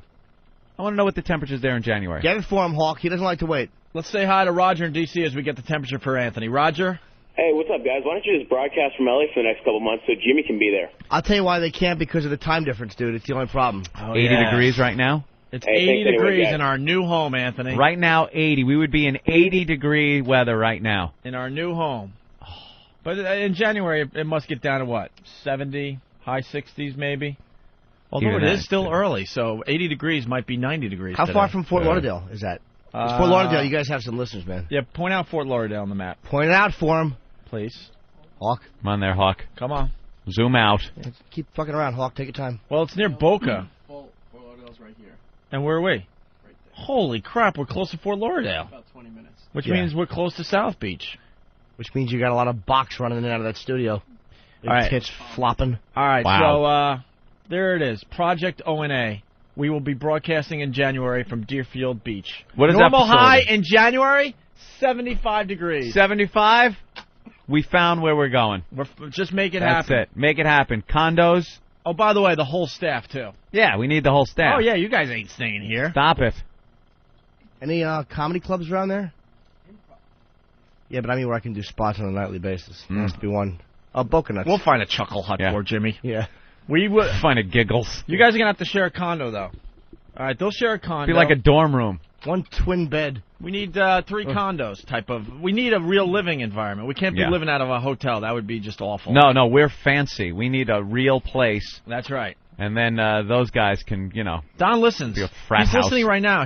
Trust me, Don, this is not a bit. This is what we want for January. We started talking about this last winter, and we said to ourselves, we don't want to be stuck in New York in January. The cold makes us cranky. That's right, and we want a happy show. Happy show is a successful show. We've decided to do happy shows from now on. Mm-hmm. And we can do a happy show in Deerfield. We're not going to get many guests, but who cares? We'll interview the locals. Who cares? Yeah.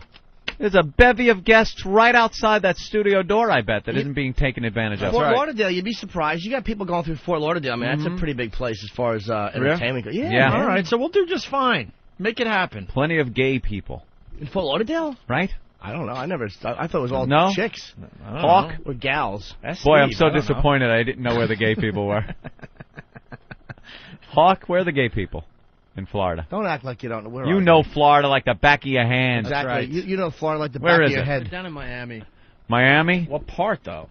That I don't know. Fort Lauderdale doesn't have gays? Never had a gay reputation? Oh, Fort Lauderdale's hot. Yeah, a lot of chicks, A lot man. of girls in there. Yeah. Beautiful girls. Beautiful girls. That's where spring break used to be. So that's wonderful. Uh-oh, Deerfield Beach sucks. Oh, Jeff in yeah. Florida. What's Is wrong? it What's better wrong than with Jones Deerfield?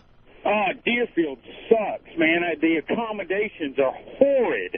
You got any stations around Pensacola or even Panama City? Hell, even go to Tampa and kick the crap out of Lex and Terry, but stay out of Deerfield. That's the armpit of the South. You don't understand. No matter how bad Deerfield Beach sucks, it's better in January than any beach on Long Island. Yeah, that's probably true. I figured if you wanted plush accommodations, go to someplace other than Deerfield Beach. Go farther down south, like South Beach or something like that. But you're getting right into West Palm and Deerfield Beach. It's really, the accommodations aren't 5-star, what you guys deserve. West Palm is not bad though. I've done the Improv there. They put you up in a really nice hotel. We got to figure this out. Yeah. For the month of January, we hit the road. How about we hit the road with tour buses? We got to do something. No tour bus. Tour buses. I will not go on a bus and do things on a bus. 2 separate buses. Nope. I will not be on a fucking bus. The people that like you and the people that like me. Nope. In other words, I will have a bus to myself. Oh, Jesus. You'll be fucking hula hooping in there alone. No. We Just need... me thanking you on the PA from Ant's bus. Thank you, Opie. Wonderful. Dude, you changed my life. I'll talk to you in a bit. I have to go. I'll be right back. Condos. What happened? Oh, no. Oh, do I? Get the mic. Yeah, I'll bring the phone. Bring the phone. Wait, you're going to tell? die? Yeah. It's gonna be, Could be a winner. No, it can't be. I could just tell you this. I can feel it in my intestines.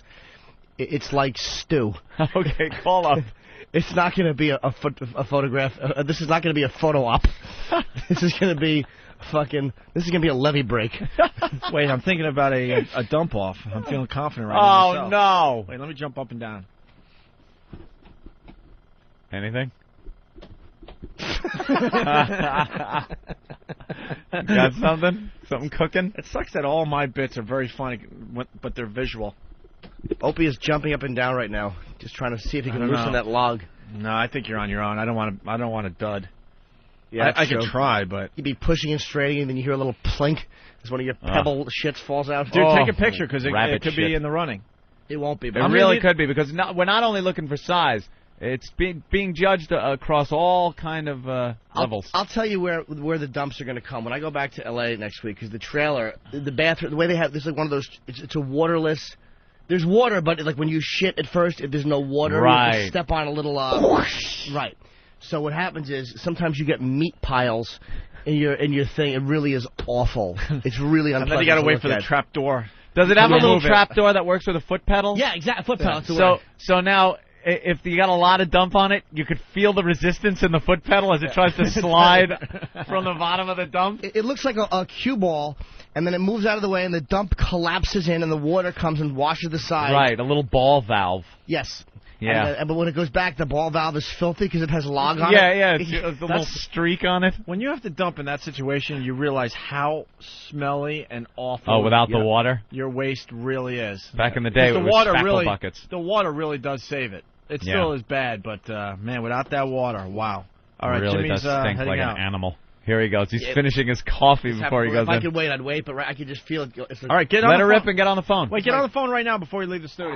Yeah, get on the phone because it's going to start really percolating when you go to sit down. Well, I got to take my sweatshirt off, too.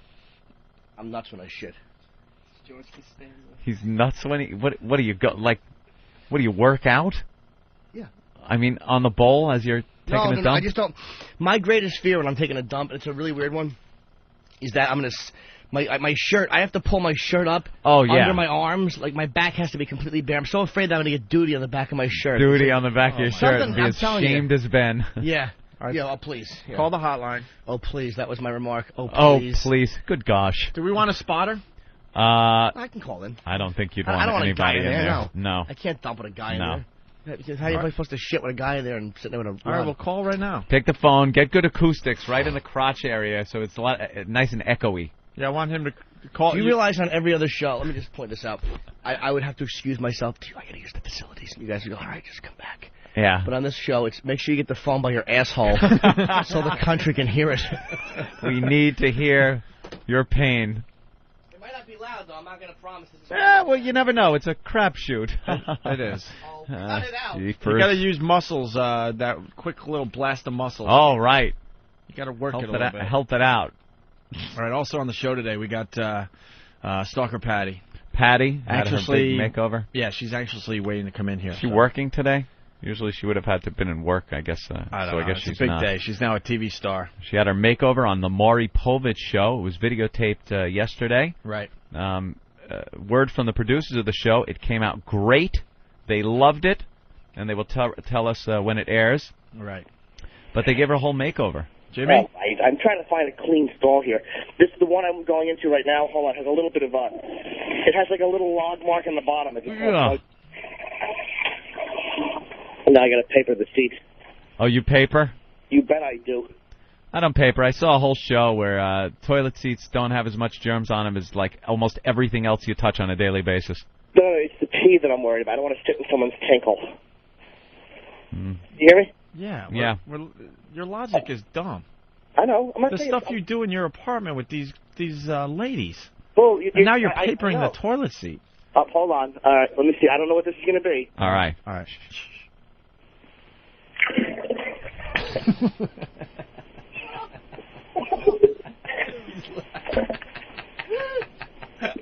Did you get any of that? Oh, God.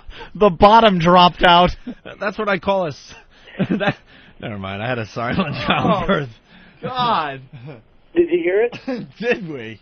I think there's more in there. All right, let's listen. But unfortunately, there was no gas with it. That's okay. It was it was warm borscht. All right, hold on. All right. I have push. Okay. I want to piss on my phone, though. Hold on. Push. God damn it. No, not yet. Oh, God, is that disgusting? Oh, you heard a little bit? Yeah, I heard a little squeak. got a photo. I wish I had my camera for Pete's sake. You can't see anything, though. It looks like somebody dumped coffee with a couple of fava beans into the toilet. Oh, did that sound horrible? Oh, it really does. Just that was a kerplunk. It's like he dropped a tomato just directly into the bowl. Like sauce. It definitely sounded like sauce. Like you were pouring sauce from the pot into Tupperware. I'm trying to. You guys, I'll tell you if I got any more. What do you say? You guys, I don't want to. We'll just continue and see. He'll tell us if he's got any more. He's got to just sit there. And Someone's walking in. Oh, great. I'll say something. What? Oh, thank you. Someone just handed me my camera. What a good boy. It's okay. Wow, that's what you call it. It was somebody we dinner. know. That's why. I didn't know if Jimmy, if he was going to pull a gag on Jimmy or not. Oh, okay. So I didn't want Jimmy to know it was one of our guys that walked in. All right. But it was just handing him the camera so he could take a picture. Jim, you about done? No. I'm sitting. I take a minute because I feel like, you're sitting there and you can feel like a hefty weight in there, but it's just working its way through the pipes. Yeah. Like in my cave, it's just seeping. It's seeping down to the fucking exit. All right. I got something else. Don't worry. I don't know. To top that first one, you're going to need a lot. Let me just try to push one more time. All right, here we go. I hope I don't hurt myself. Don't hurt.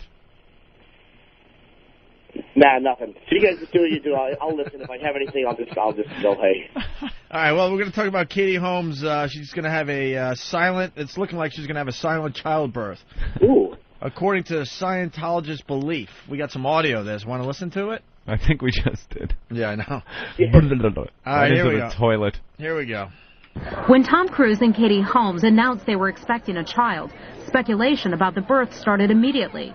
The couple practices Scientology, where mothers are encouraged to perform silent births. That means no yelling or talking during the delivery. Even doctors are asked to keep quiet. And while the church doesn't ban painkillers, many mothers refrain from using them. What's usually a noisy delivery room was nearly silent when celebrity Scientologist Leah Remini documented her child's birth. Quiet. Actress Kelly Preston delivered her daughter this way and admitted to Redbook it wasn't easy. She said it got hardcore at the end because she was so big. Stop I changed whining. my mind and said, throw me in the car. I want an epidural. But Preston was too far along and had to give birth at home. Jesus. What the fuck is with the silent childbirth? They want the women to give birth without screaming? What bit of Scientology is that? What's the upside? He's got to have some kind of thing where it's like they say that you got to do this because. I'm hoping. Is it some trauma to the child? All right, that's yelling? That's what you got to figure. You want to bring him into the world in complete silence. Oh, what was that, Jimmy? Jimmy? Jimmy? Jimmy? What is that? What is that? I'm fiddling. Oh. It sounds like you got a stone blocking. Oh. Blocking, Oh. A little squishy girl sound. You might want to have that checked. It's coming out of his vagina. It's like when you turn off the hose and you step on it and something comes out. By the way, Anthony, we started the childbirth audio thing. Yeah. We haven't received any yet. Not a one. Remember that? People videotape their deliveries. We just want the audio portion of your wife during her giving birth. We want to hear the screaming and yelling and the cursing. Yeah, we don't want video of her. That's real childbirth. Yeah. The cursing and the screaming and the That's carrying what on. we want. All right, more on the silent childbirth here. Fellow Scientologist Brittany Wadhams refused painkillers and tried her best to stay quiet. About a half an hour before pushing, that was when it got more difficult. And that was when I would have a contraction and I would start screaming. Doctors who perform silent births say medically there's nothing wrong with the practice, but adhering to it might be impossible. Many women, I would think, would be very, very difficult to maintain complete silence during delivery. It can be extremely uncomfortable physically, and there could be an emotional component that it'd be hard to be totally silent. Officials here at the Church of Scientology say that a silent birth is practiced at the discretion of the parents and their doctor. It's believed that quiet in the delivery room can reduce trauma during birth and therefore prevent irrational fears later in life. Prevent traumas in birth. Well, there's a lot of people walking around and they're just fine. And their moms scream like crazy there. Yeah. So what are they talking about? Silent childbirth.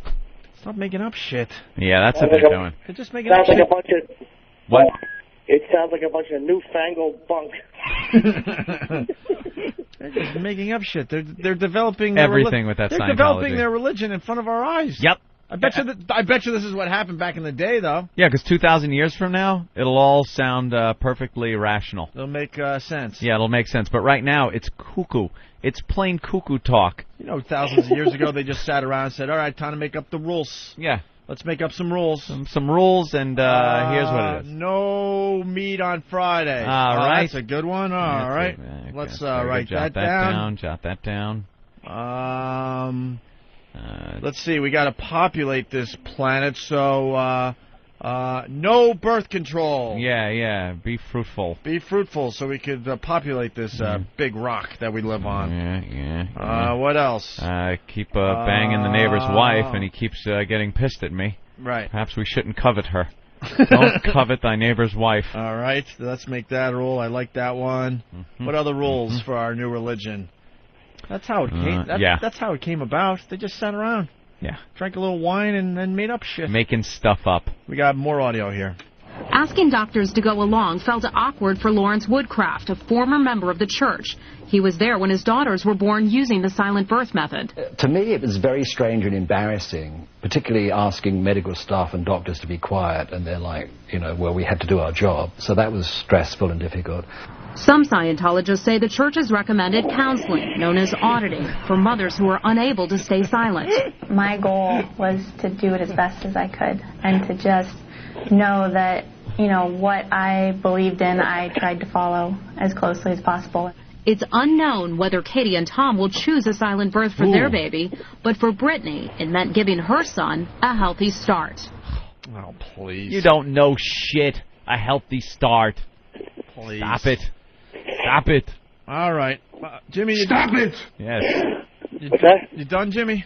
Yeah, I just gave it the old flush. All right, because we're getting ready to bring Stalker Patty in here. Oh, that was lovely. There it is. Silent childbirth. That's what the Scientologists are all about. See you soon. All right. Thanks, Jimmy. Jimmy will be back. Ow! In a minute here. Oh. How did that happen? You just said goodbye on the phone, and now I'm here. I was already walking in, and I flushed while you guys were playing audio. Do you get a picture? Yeah. Can I see it? We are having the dump contest. Oh, this is nothing. How about a little silence after the birth? SIDS. God's little practical joke. Holy crap, Jimmy. Oh, my God. Look at this thing. Oh! Jesus! What? Are you going to enter that one? God. No, it's not. It's not. I took one yesterday. I took his photo of. I hope I.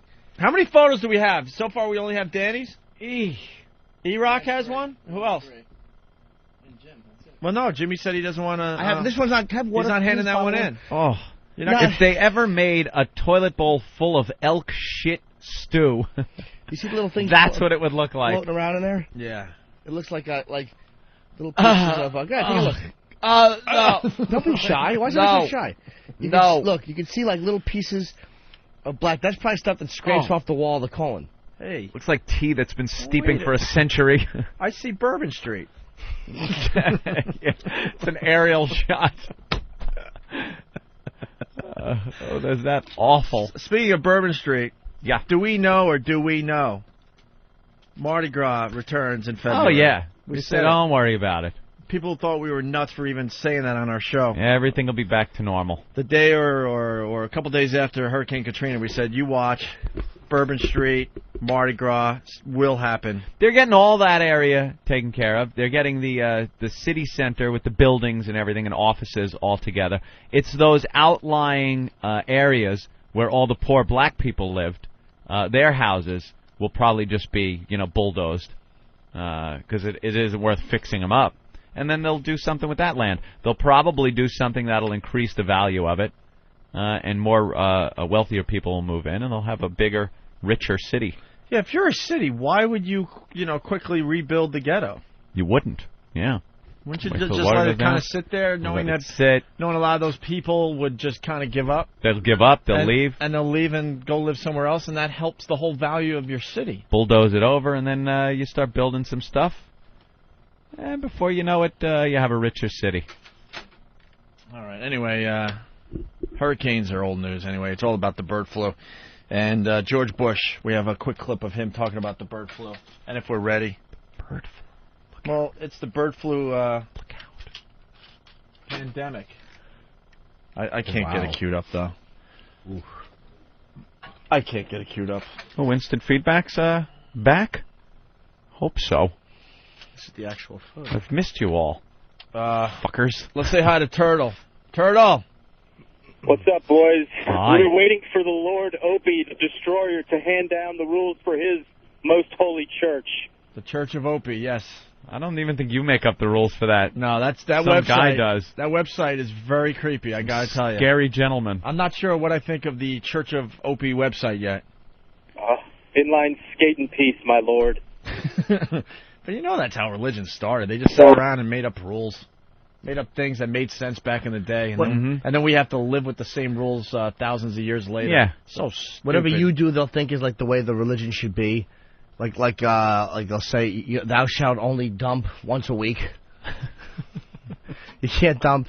Like, you can only shit on a Tuesday between like noon and 3. Wow, that would really suck. You have to strain and bleed a little, or you're a heretic. What you're hearing right now is us stalling because the clip will not queue up. Clark? What are we doing? Dan's fixing it. Uh-oh. Fixing it. Clark Clifford is suggesting a new bit, assault on Scientology births.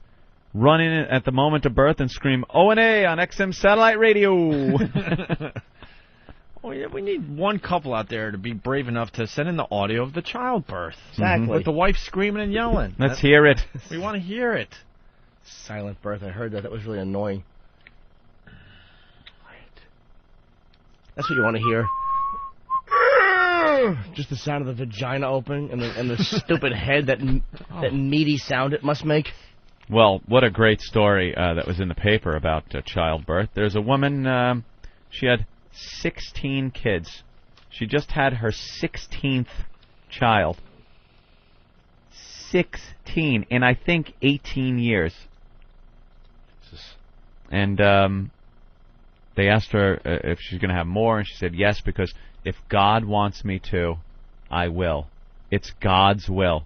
Like a religious nut family that just keeps spitting kids out. Like so self-important, they think the world is such a better place with 16 of their spawn running around. When people are worried about, overpopulation. When is Jesus coming back? Because he's got to update these rules. Yeah, stop with the be fruitful and multiply. That's when there was not many people around. It made sense. You see what's going on in China? Chinese? You can only have 2 kids. Yeah, that's good. You're only allowed 2 kids. Good. It's enough. And the reason is because it's overpopulated. Mm-hmm. The Earth in general is overpopulated. Yeah. Where's Jesus? Where is he? Jesus, please tell this woman to stop. Her vagina looks like the Scream mask. What does it look like after 16 kids come sliding down that spout? After you dump in it, you probably have to push her feet up so it doesn't all leak out into her shoes. Jesus, Jay. All right, I came, feet straight up in the air. Let it seep in there. Hold it in. All right, we ready for the George Bush clip? We were talking about the bird flu. What's going on? I don't know. Let's see what the president. He's on top of things. With the bird flu? Yeah. He's all-knowing. He's our leader. Let's see what he's got to say about the bird flu. This whole issue of a possible worldwide pandemic, this avian flu. 60 people have died in Asia so far. They're worried that if this comes here, by some estimates, this could claim millions of lives around the world. Gonna need tiny little tissues. After Hurricane Katrina. Gonna need tiny little tissues for their little beaks. Gonna need little Dristan things that can fit in a little bird beak. Little Theraflus. Little Theraflu. Little NyQuil. I don't think they could drink a whole shot. of that NyQuil stuff. We're going to have to finance, through some economic stimulus, little plastic cups that little birds can use. Maybe they'll dip in like those little things that take a couple of sips, bob down, and then bob back up again and fold the red fluid. Maybe that'll do. We'll just put a little NyQuil thing, and the birds can... Jackhole. Around the world. After Hurricane Katrina, there are some people in this country who are worried. They're not sure who's in charge, who do I turn to, who's going to handle a major catastrophe in this country. Are you confident that this administration has a plan in place to handle something like that? What does he say? What does he say here? Let's play what does he say? Now, he won't answer the question because he never does. So it's got to be, are you confident that we can handle a crisis like this? Well, we got the Centers for Disease Control working on the problem. He's going to talk about who's working on it, Mm-hmm. What's being done vaguely, but not answer the question, are we prepared? Right now, the Center for Disease Control working the bird flu. That's what he's going to do. I think he's going to point out the fact Can't even look at the problem in Asia is that they never know who's sick because you think it's one guy, and it turns out it was the other guy because they look exactly the same. So it's actually one guy who just went 60 times. There's no epidemic. We put out a composite sketch of the carrier of the bird flu from China, and they've already arrested 1 billion people. We're questioning. We brought in a witness to look at the lineup, and he's now taking a car down the lineup. He should be done in about 5 years. Something like that. I'm confident that we're working to identify the possible outbreak of avian flu, confident they're working, contain it to where the outbreak takes place, and strategize how to deal with the different. Who would take the lead in there? Would it be a military situation? Would it be Homeland? Send in the Army. He didn't answer. He goes, I'm confident we're working on... Well, the guy asked, are you confident that we can handle this? I'm confident that we're working on the ability to maybe handle something that happens eventually, maybe. Well, then Matt Lauer asked about the military or something? Yeah, would be a military involvement in it. How to deal with the different. Who would take the lead in there? Would it be a military situation? Would it be Homeland Security? It's a really interesting question. That means I don't have a fucking clue. That absolutely means I don't have a fucking clue. Why else would you say that? They don't have a plan. That's an interesting question. Well, the military, how big are the birds? We got any aircraft? Oh, my We can God. start shooting the birds out of the sky. We're all fucked. He's Seems just hoping the bird flu doesn't hit on while he's in office. I'm going to give that question off to Don Rumsfeld. Oh, he's not here. Oh, fuck. All right. How you doing, Matt? He'll just think about how the last epidemic was handled. Well, we're going to close all the bathhouses and get little bird robes. Well, let's see how he answers the question. Who would take the lead in there? Would it be a military situation? Would it be Homeland Security?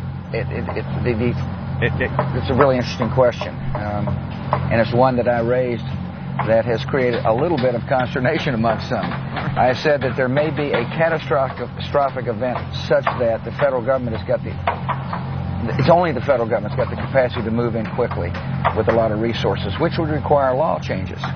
For example, the military cannot become police without special proclamation, and so we're planning all this out, right? And we're in the midst of one, identifying that there may be a problem, and two, what to do about it. And when I have a plan that I'm comfortable with, of course, I will talk to the American people about it. I got no plan. He absolutely He had no said idea nothing about that. Who steps in? Who steps in if this country has a horrid medical crisis like the bird flu? All of a sudden, hundreds of thousands of people are dying from this thing. Who steps in? Well, Al-Qaeda is out there with the bird flu, and we got... He doesn't know. He doesn't know. All the time that's been spent on one issue, regardless if you agree with it or not, the war, all the time that's been spent on this, nothing else has been getting done. Nothing. anything. Not even anything over there. No, nothing. Nothing is getting done. So right. That's an ongoing story, obviously. So, guys, you ready to see Stalker Patty? Speaking of birds, here's the setup. The Patty flu. Stalker Patty was on You the lose Maury, your tits. The Maury Povich show yesterday. You get little tiny chiclet teeth. And I guess she was hammer toes. I guess she was part of a show. Hairy nipples. No, we don't have a plan to deal with this. We'll shove it off to Maury Povich. Maury took one of our ideas and did a show on old virgins, basically. Yeah. And Stalker Patty was on the show yesterday, and I guess they decided to give all these old virgins a makeover. A makeover. Yeah. So we're going to see Stalker Patty for the first time now. Now, we all remember what Patty looked like before the makeover, don't we? Yeah, I guess. All right, let's put the picture Wait. of Patty up there before the makeover. There she is. Oh, Jesus. Oh, what a mess. We'll have like a before and after on the websites. Yeah. Hold on, I'm just writing a note for everybody. Just want to drag everyone into my world today. All right. Yeah.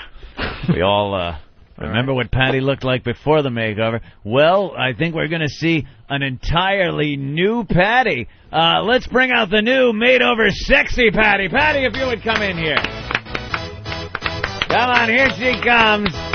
Yeah, ladies and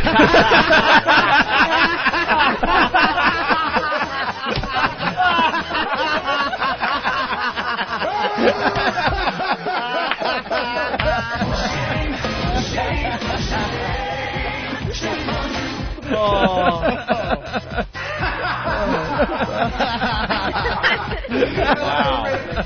That's terrific.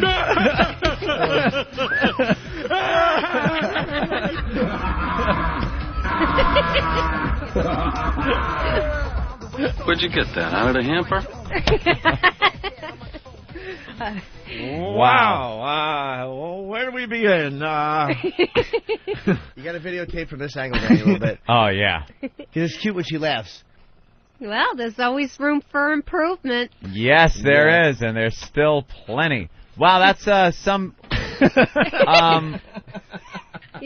what is going on with the top of with the tit area of the dress? But then... I didn't know you like could... the bottom... Your tits are folded in half. It's How? a bra. I don't wear them, so this is the first bra I've worn in like 25 years. I didn't know you could, like, stuff fried eggs into a bra.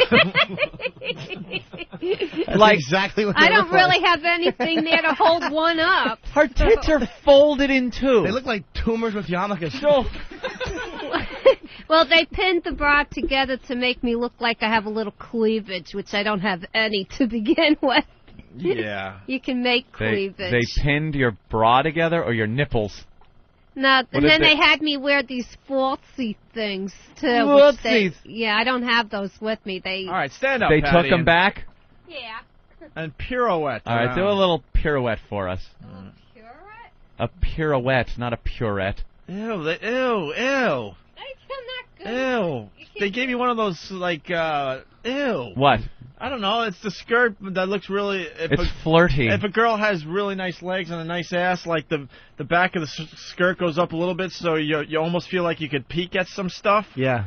That's what Patty... Turn around again. Let's turn around. Wait. It's kind of cut up. I can't really see it. Move toward the door. Move towards Move to Steve. the door so we can see.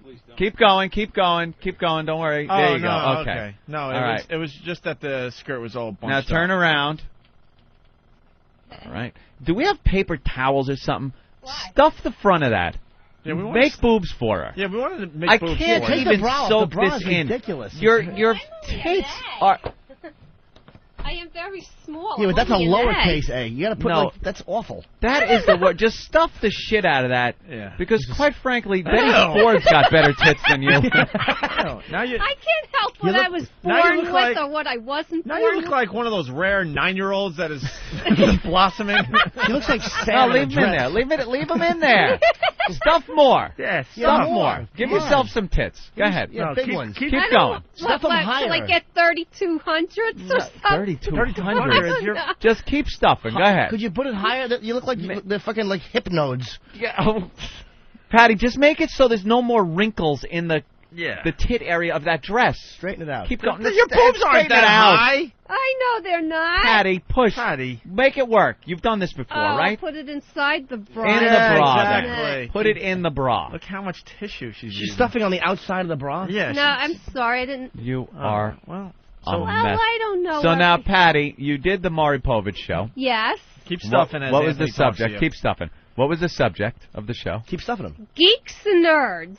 Geeks and nerds, and of course you being a 50-year-old virgin. I'm definitely a nerd. A nerd. A geek. Did they talk about you being a 50-year-old virgin? Yeah, they did mention that. She's even a 50-year-old virgin. Well, you'll hear the show when they air it. They didn't tell me an air date yet. All right, and so you went on. And I can't put any more in there. You can so. It's uncomfortable. Come on, you've been stuffing for an hour and you still have A's. It's not about your comfort. Yeah, exactly. It's about our joy. Even stuffed. Yeah, but anyway, you should have seen my before picture. You know, like you know how I wear my pants up a little high. Yeah. And all that. They're gonna they be really pulled lower. them up high. Yeah, they did to exaggerate it. Right. But they're really going to be a lot lower from now on. I'm buying new jeans. You're buying the jeans. Yeah. All right, walk us through the whole Maury Povich experience. She's ready to start walking. Oh, my gosh, she starts turning to walk. Well, they treated me like a queen. They gave me a... We treat you like a queen, too. Oh, I know. They gave me... I wish I could come up with that queen that got her head chopped off. I had such a good history joke, and I just flopped. Marie Antoinette? They gave me new glasses, a manicure and pedicure. They had a limousine pick me up from where I work. Wait. Like what did they have pick you up? A limousine-type town car. Wait. Everyone's talking. Everyone's talking. They picked you up in a town car? What kind of car? It was a beautiful, big, huge town car. But what do they call that? Well, a limousine-type town car. Oh, okay, yes, a limousine. A limousine. But anyway, well, it's a lot. It's no better than your Yamas, Opie. My what? Your Yamas. What? Yeah, you were talking about... what does that mean? Well, you were talking about the alpacas, and you said they look like llamas. What? So I mispronounced words, too. Wow, back at you. But anyway, they picked me up. What? Llamas, you said. It's llamas. I know, but you said llamas. No, he didn't. But anyway, they picked me up, brought me to the studio. A lemon They treated me to lunch. Oh, what'd you have? Oh, I had a grilled cheese sandwich and some vegetables. Well, way to go, Maury. They really rolled out the red tampon. Government cheese that they had laid around. It was wonderful. No, they have the standing account with a couple restaurants. What kind of vegetables? You know, like, I don't know. A medley? Something with peppers and stuff. You know, Who did you eat with? Oh, I ate with the other people that were also on the show. On the show. In our green room. Did you meet anybody that seemed nice, that you've made a friendship with maybe? Did you trade phone numbers, things like that? Well, I have, I'm going to get the email address of, you know, Joyce copied down the email address of a couple that we were talking to and hanging And what with was their stuff. deal? Well, she was trying to get him made up because he was like a computer geek and all that. He actually even belongs to a website called Geek.com where they sell things that geeks and, you know, and all that. So she wanted to do him over. Let me see Geek.com. Another one, her daughter brought her in. She's a 55-year-old librarian. She dressed like she was 90 years old. So she was like, "You got to do something, Mom." So the daughter dragged her there and all. Another one, her boyfriend dragged them in because he was tired of her looking like a nerd. Right, so you sat and had lunch with all these people? Yes, I did. Yeah. And then we got the makeovers. I went to the eyeglass place. They fit me with the glasses. I went to the nail place. We did the manicure. Are those the new and pedicure. glasses? Yes, they are. They look exactly like the old glasses. No, they don't. They're smaller. They don't have a frame. Can I tell you right now, you should be wearing a New York shirt and signing Mark David Chapman's book. Oh, stop. You're funny, aren't you? Oh, all right, look. Is that from the Little House on the Prairie teacher collection? Those are the worst glasses. They're like granny glasses. I'm going to be honest. I think those glasses are better. I wouldn't notice the What? difference. I How don't. about contacts? I noticed the glasses. I think they're a little better. Can we see without glasses for a second? I just want to see what you look like with contacts. I don't want to. Oh, wow. How about some laser surgery? Jesus. On your neck with a lightsaber. But anyway, they put me up in the hotel overnight. What hotel did you get to stay at? 81st Street in Columbus, the Excelsior. The Excelsior? Yeah. Was it nice? It was an okay hotel. Oh, boy. They had Showtime, which I liked. Well, that's a big selling point in New York City for a five-star hotel. Yeah, they're talking about Showtime. nerds. You want to see You want to hear the program You should have that got the I suite. ended They would with? have ESPN too. Punch it up there, Hawk. Let's see how many stars the Excelsior gets. Now, what were you saying there, Patty? I ended up watching the life story of Albert Einstein before I went to sleep. Because stuff like that interests me. Of course it does. Holy shit. So you go now. You had to go out before your makeover. Obviously, Maury calls you out. Yes. And I had to do the robot dance, in my nerd clothes. Holy shit, you're kidding. Maury I rocks. didn't know. This is why I love Maury. Patty, please do the robot dance for us. Are we filming this? All right. What kind of music was it? Holy crap. Wow. I am beside myself. That's not how the robot dance Well, I goes. don't know. You're supposed to look stiff and everything, and everyone You was look like you have enjoying cerebral it. palsy. Everyone was enjoying it. So the audience started to hoot and howl when you came out? Yeah, they were clapping and all because I went into the dance and everything. The and then, robot. Yeah, so then we went back. It took about 2.5 hours. They cut my hair a little bit. They said if I want it long, I got to cut it every 6 weeks or it's going to be scraggly. They said the ends were dead, so they had to cut it. And then they curled it a little bit. They said I had to use a round brush, gave me little tips with the blow dryer. Didn't give you brushes, though. Gave you tips, though. Yeah. You got to buy that shit yourself. And then they highlighted your hair, I see? Yes, they did. They put in some subtle highlights, which blends right in with my hair. Yes. Mm-hmm. And then they spent like an hour and a half with the hair because I had to put the stuff in my hair and then wait half an hour and this and that, And then they did my makeup and everything, which I tried to copy this morning, Yeah, I have my own little makeup kit home. You do, a makeup kit. Yeah. You got that. And what do you put on? Some mascara? Yeah. And some rouge? Yeah. And some lipstick? Yeah, and go with some pinks for the eyeshadow instead of the usual blues. Mm-hmm. Do you have lipstick on? A little bit. Cool. How are your lips chapped with lipstick? Because it's cold. It's starting to get cold. Because it's cold. Sensitive. I have to use a moisturizer, they said. That's right. Yeah. What, your lips? Great. Yeah. Anthony, on the instant feedback that's now up and running again. Yep. From the Punisher, location Patty's ass. Ope, you lying shit. You are on Bombs and Flubs saying llama like it was Spanish. Oh, really? So I apologize. I did not know I said llama instead of llama. I still don't believe it. Sure you did. You laughed after you said it. I sort of remember now that he's called me out on it. So I don't buy it. All right.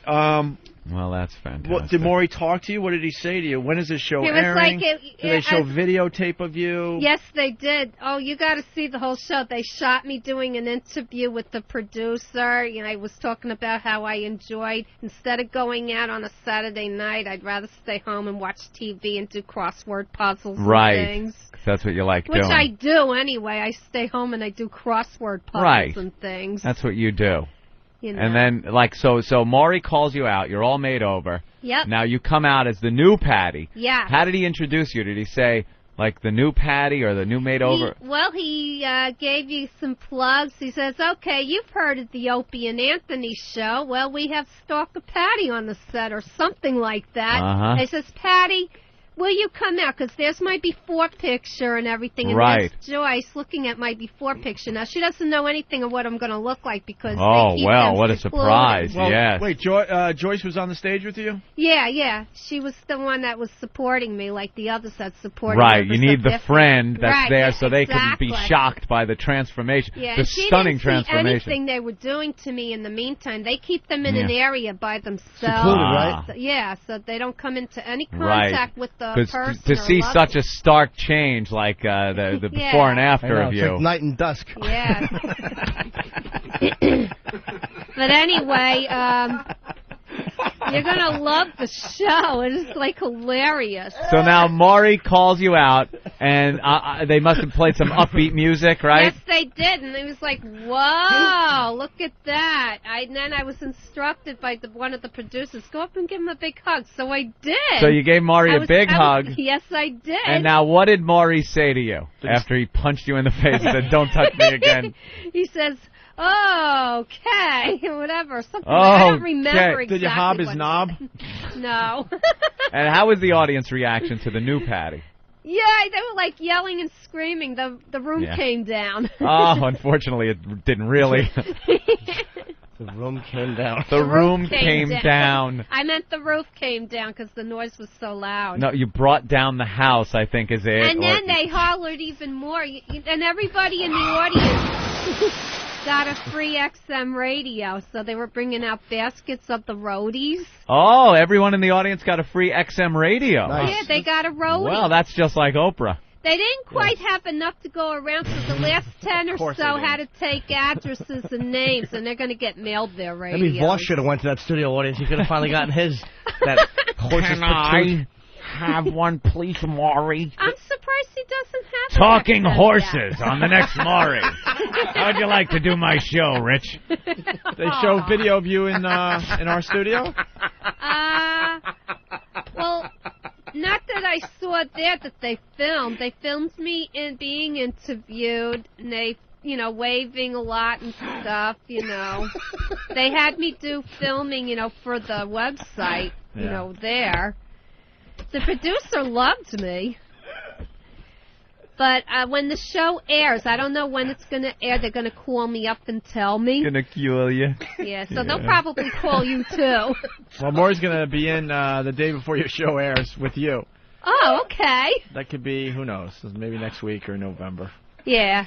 Yeah, I'm sure you'll make it into lines sweeps. Flying around today. All right, anything else about your experience there, Stalker Patty? No, it was the most fun I've ever had in my life. Wow, even more fun than Colin's show when you did Tough Crowd? Well, that was fun, too. That was hilarious. What about the time we shaved your head? That was a lot of fun. Wow. Not real. No. Oofa. All right. You are a mess. Well, congratulations, Patty. Sounds like you had a good time at Maury Povich. I had a great time. And thank you for putting me in contact with them. I really appreciate it. Any potential dates? Well, let's see what the future holds, but I'm more open to going out and hanging out with more people. Hopefully you and a cop with a piece of chalk outlining your body. You know what? Maybe the next time I take a bus ride down with a couple dollars to Atlantic City, I'll hang out at the bar and see if I meet anybody. Ah, dress like that? You're going to dress like that in a nice dress and sit at the bar in Atlantic City?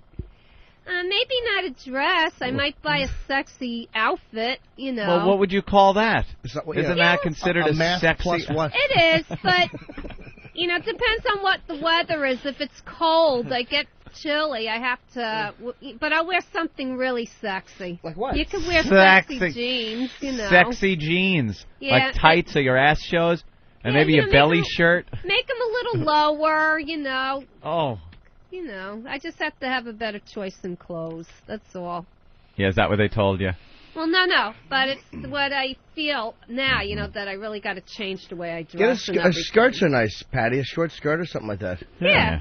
Yeah. Do you know Patty never looks at me? She really hates me. Yeah. I don't. I love you, Jimmy. Okay. Give Jimmy a hug. A hug would be nice. Of course. There you go. Oh, grabbing that ass. Oh, that's Jimmy, so nice. Jimmy grabbed her ass, man. Oh, God. Well, Patty, you look all right. You look nice. Oh. You look all right in the end there. All right. I can't help looking at these books. Look at her. She wants a book. That's her way of going, could I have a book? Patty, would you like one of those everything about sex is wrong books? I would like to borrow it. I'll be happy to return it. You don't have to return it at all? Hold on. You get to borrow it as long as you read a passage from the book. Hawk, find a good passage for Patty to read. As I'm sitting naked new Patty on the song. toilet. What? B.O.? What? Is it B.O., Jim? Lilia. Oh, Patty. Patty, Jimmy's saying you have B.O. Patty, do you stink a little today? Get intern Bill. I do not. Bring in Bill. Bill Sniffer. I took a shower last night. Yeah. Bill, we want to know if Patty has B.O. She has body odor? You're going to have to sniff her a little on her underarm. Stalker Patty, lift your arm up. I might be a little nervous. I don't know. Smells like the VX agent from the movie The Rock when he smashes in it. It's disgusting. How do you get a smell reference from a movie? That's what I was smelling. It's like you got a brain tumor? I'm smelling almonds. Like green oranges. mist. People who shine can notice. Wait, what is it? I don't know. Like a terrible green. I can't. It's green. Like burning. Like something burning. Wait, get another sniff because you're a little confused. I think you're just having a stroke. Is it bad? Oh, it's terrible. Is it really bad? Yeah. Oh, I'm sorry. Patty, did you use deodorant? Yes, I did. I did. What do you last use? Night. Last night. What type of deodorant do you use? Right guard. And you used it last After my shower, I always do. It could have been that I... Right guard. Well, it could have been that maybe I was a little hot or something. Right guard stock plummeting. Exactly. You were hot. Where did you sleep last night? Venus? No, could have been I'm just a little, hot. Why don't in you my use like coat or Secret, strong enough for a man but made for a woman? Right Right. guard is like that's what's in every guy's locker at the gym. Really? Right guard. Well, it was the least expensive. How about something more feminine like Brute? Old Actually, Spice. when I can afford it, I prefer Tom's. Tom's? Because it's all natural. Bill, you want to smell her snatch? Check. Old yeah. hippie. No. You gotta check the other side, though. It might just be the one I side. don't want to. No, you want to. No. Yeah. It might just be the one side, Bill. It might be the other side. Yeah, might be try fine. the other side, Bill. No, you Just know what one it is? more. I One think more. Lift the arm. I'm sure it's fine, Patty. I'm sure it's fine. Lift No, that it's up. not. Maybe she didn't have her Not bad. glasses on and she picked up a wedge of cheddar cheese instead of the please. right guard. Oh. You think that she did that instead of a roll-on? Do you use a roll-on or a spray? I use the roll-on. Maybe you rolled on some Gouda. You know what? Yesterday, my dad died a year ago yesterday, and this is worse. A worse day in October than that. Thank you. Sorry, Jeez, that dude. normally happens to Sorry me. to hear that, by the way. That's an awful thing to have happen. God, wow. Who saw that coming? Well, wow. All right, I'm sorry to hear that, Bill. That's okay. No problem. Oh, my God. I'm embarrassed. Well, who else wants to smell Patty? No. No, it's not. Where's bad. Sam? Where's Sam? Oh, please. Where's Patty, Sam? No. Patty, you got the nice dress and the nice makeover happening. What? You got to take care of the underarms. Yeah. Just use something like maybe some, Raid or just something like. Do you scrub the bush? What? You keep it nice and clean down there just in Wake case? me up when Patty takes a bath. Well, I take a shower. But you didn't shower today, right? Yes, I shower Oh. at night. I showered before Night I went shower. to bed. That voice. It goes right through you, doesn't Patty, you got to work on your voice. It's just this Whiny, screamy thing that's not even human sometimes. What? Is there anything that can be done for that? Has there ever been a voice makeover? Maybe Poe could punch her in the throat. Babe Ruth had one. Yeah. Jack Klugman. Yeah, he had one in the worst way. All right, in studio, I am Sam. Our old I'm Sam. Hi, Sam. Hi, Opie.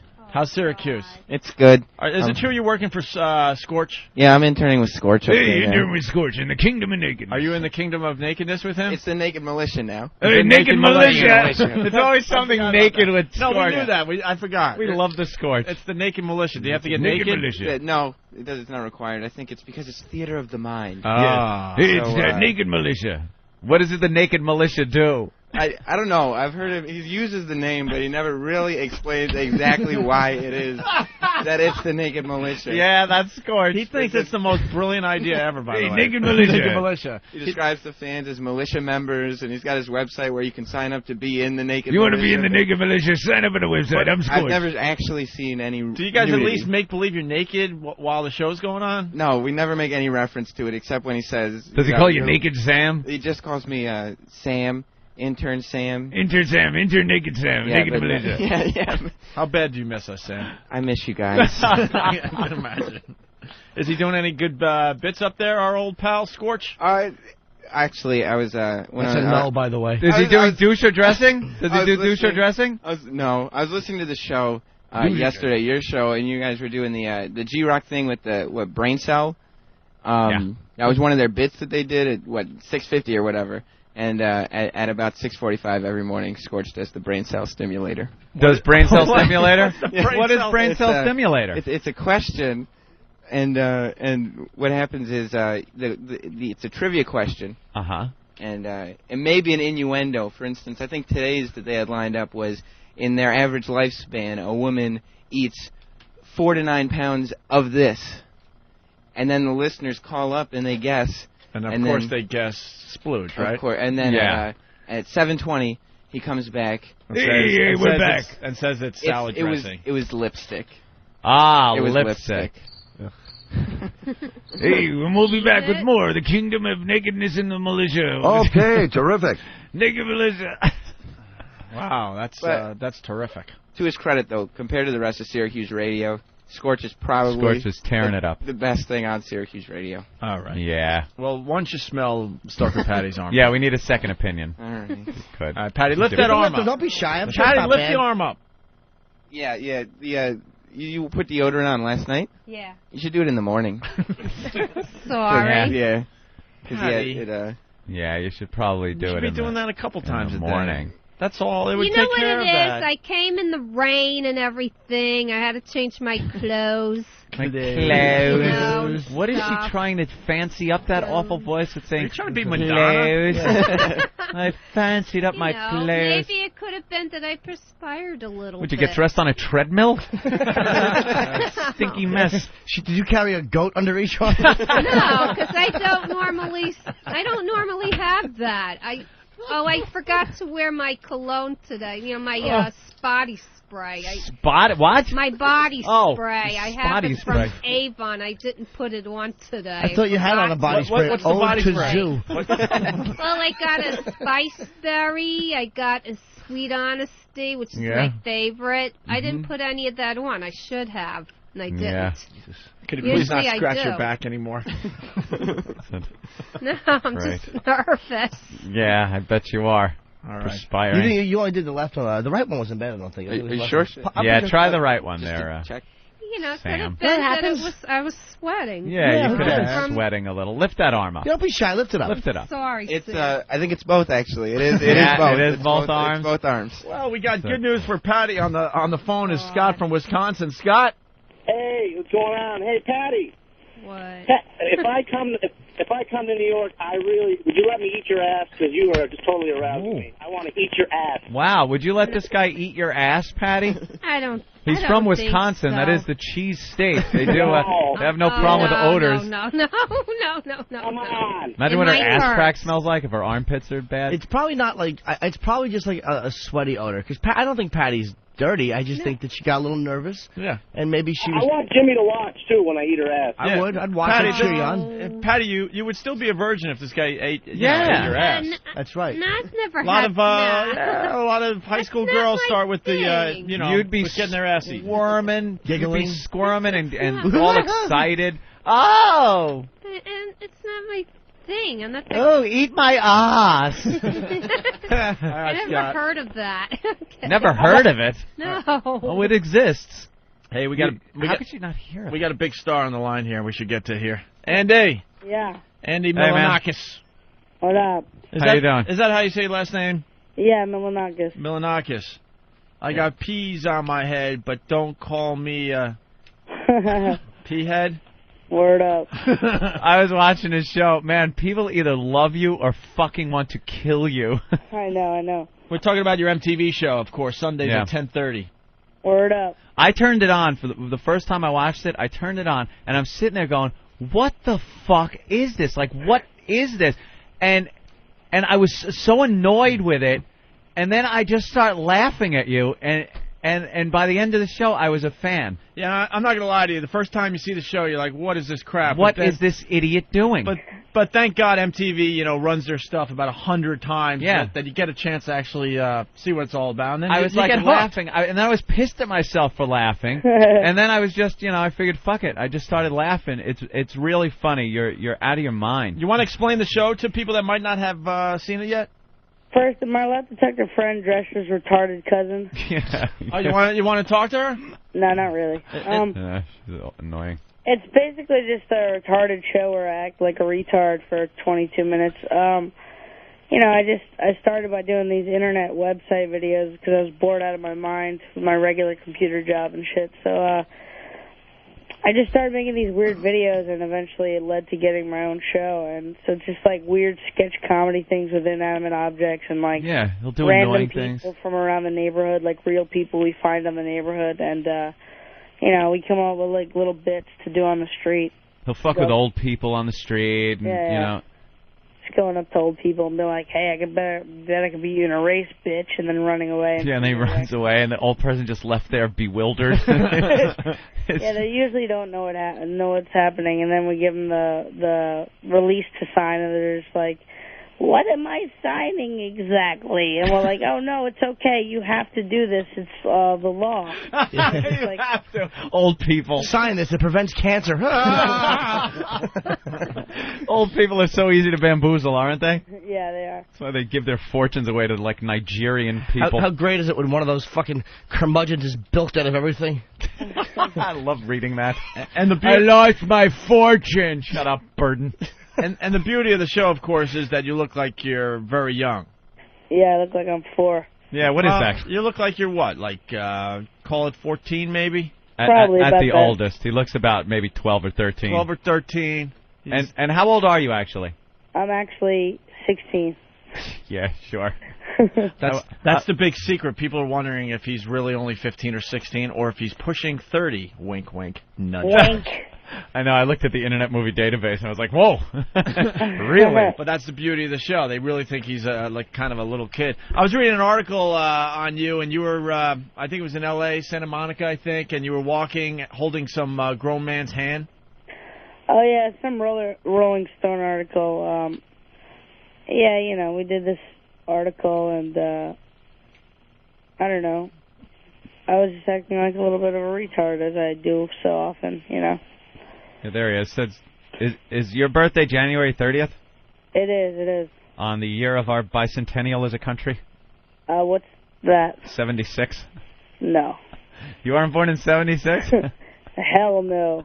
That would make you, what, 31 or 30 to 34? 29. 34? Jesus. I don't know. That would make me 42. No, wait a minute. 76, 86, 96, 2006. Oh, my God, and 20, minus 1. Don't minus question 1, my math. Maybe 30, You know how you know? You guys are getting me so erect right now. So you're not 29 then? Okay. No. All right. I might be. I might be 15. Yeah. What do you got? That goddamn Webster disease? What's the Webster disease? I don't know. His kidneys are all fucked. He was black. No, my kidneys are good. Actually, I don't know how my kidneys are going to feel now. You have that disease where security guards follow him in stores. I just downed some NyQuil, and I got a toothache, and I'm watching Pee-wee's Big Adventure, and the plasma speakers are broken, so I got reggae on in the background.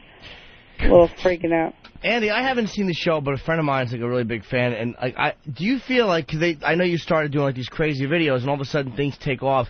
Do you all of a sudden feel like a pressure? Because like if you're gonna have something like that's originally thought out to be one way, but then like once corporate America kind of says, well, this is it. No, because I mean MTV. I mean maybe they do it with some shows, but like since it's my show and they wanted to do a show like based on my stuff, they're really like creatively they let me do a lot of the stuff I want to do. Once in a while they're like, all right, this is too weird, you know what I mean? Right. Like there's one bit where I just had lipstick rubbed all over my face, and I just keep saying, I'm dead to the world, dead to the world. And then it cuts to me looking like I'm swimming on my bed, and me singing in a voiceover, baby, you're beautiful, baby, you're fine, baby, you're beautiful, yeah. You want to choke him when he's doing things like Can this. I point out how happy I am that your show is going and Rich Voss's did not get picked up? What are some of the other things that you've done on the show there, Andy? Well, I had Little John spit Fruity Pebbles in my face. I I was going to have him spit them in my mouth like a mother bird regurgitating to a baby bird, but he didn't want to do that. Do you blame him? I guess that crossed the line of gayness. I don't blame him at all, and I was actually a little relieved that he didn't. This guy's writing in on instant feedback. Says, my 4-year-old daughter loves Andy, probably because she has the attention span of a goldfish. Yeah. Yeah. He probably has the personality of a goldfish, too. It moves pretty quick, your show, from one thing to another. How many sketches per show? There's probably about 25, maybe. Wow. Yeah. What do you tape that on, like camcorder? Yeah, we tape it on like a DV camera. Yeah, it's pretty low budget. Yeah. That's probably why MTV likes it too. But what does an episode cost you? I don't know. I mean, it's definitely considered low budget for TV, but it's more than people expect. I think it's like a couple $100,000. Right. No way. Per episode? Yeah. Stop it. It is not. I swear. I'm saying no way, Jose. Dude, we have tons and tons of people getting release forms. The line producers. They have those are interns. You know, listen, no, they get paid. And also, if we have like a 10-second snippet that has like a Snoop Dogg song, we pay like $30,000-$40,000 just for the song. Just for the song? And you're probably pulling down a nice chunk of change, right? Me personally? Yeah. I guess for MTV standards, I'm getting paid pretty well. I mean, I'm not making fucking Friends money or anything, but, you know, I'm making more Fills than up the little piggy bank. Job. Yeah, and you're in the new movie Waiting, right? Yeah. Just came out on Friday. Yeah. Who's in that? Ryan Reynolds, Justin Long, Anna Faris, Luis Guzman. Did you guys see it yet? No? Luis Guzman I happen to like. He was in Q&A as well as Boogie Nights. Yeah, he's really cool. That's right. Yeah, he's in like everything. It's like a really vulgar comedy about waiters working in like a shitty chain restaurant, and they're just like unhappy with their life, and they take it out on the customers, and they have this whole penis showing game where when they get you to show they show their penis in different positions, and if the other cooks look at it, they take them in the ass. Yeah, Dane's in that too, right? Yeah, Dane Cook is really funny in it. What's Dane play? He plays one of the cooks. Is it getting good reviews? Not really. I mean, that's the first person that's ever said that when we asked him about a movie they're in. Good for him. Well, you know, I don't fucking sugarcoat shit. Fuck it. Were you bummed when the reviews came out and they were bad? Not at all. I mean, it's a comedy based on like really vulgar shit about showing your dick to other waiters and stuff. I think it's genuinely a funny movie, and like when we see it in front of a crowd of people, they all laugh. I don't care what some like 50-year-old balding child molester critic has to say. You know what I mean? Fuck that. I like the honesty. Yep. Problem with 50-year-old balding child molesters, sir? Yeah. What are they supposed to do? I think they're hot, but you know. No, but seriously, I mean that's a movie that critics are bound to hate. So I don't know. I mean, if it was like a drama or something like Goodfellas and critics bash it, then maybe kind of like it holds a little more weight. But for like really vulgar comedies, you know, I say fuck critics. They usually bash them anyway. You know what? Now I'm gonna go see the movie. I wasn't gonna see it, but now after that, I think I gotta go. It's no Bad Boy Bubby, but yeah, you ever see Bad Boy Bubby? No. Oh, you gotta get that. Write it down. Bad Boy Bubby. Guy's fucking his mother and everything. It's classic. Really? Is it kind of like Gummo? This movie's gonna. I saw Gummo. That was good. This movie's gonna sweep America. Yeah. I like the fact that in Gummo, everybody always mentions that they pay to have sex with this guy's retarded sister, but they always fail to mention that the money they make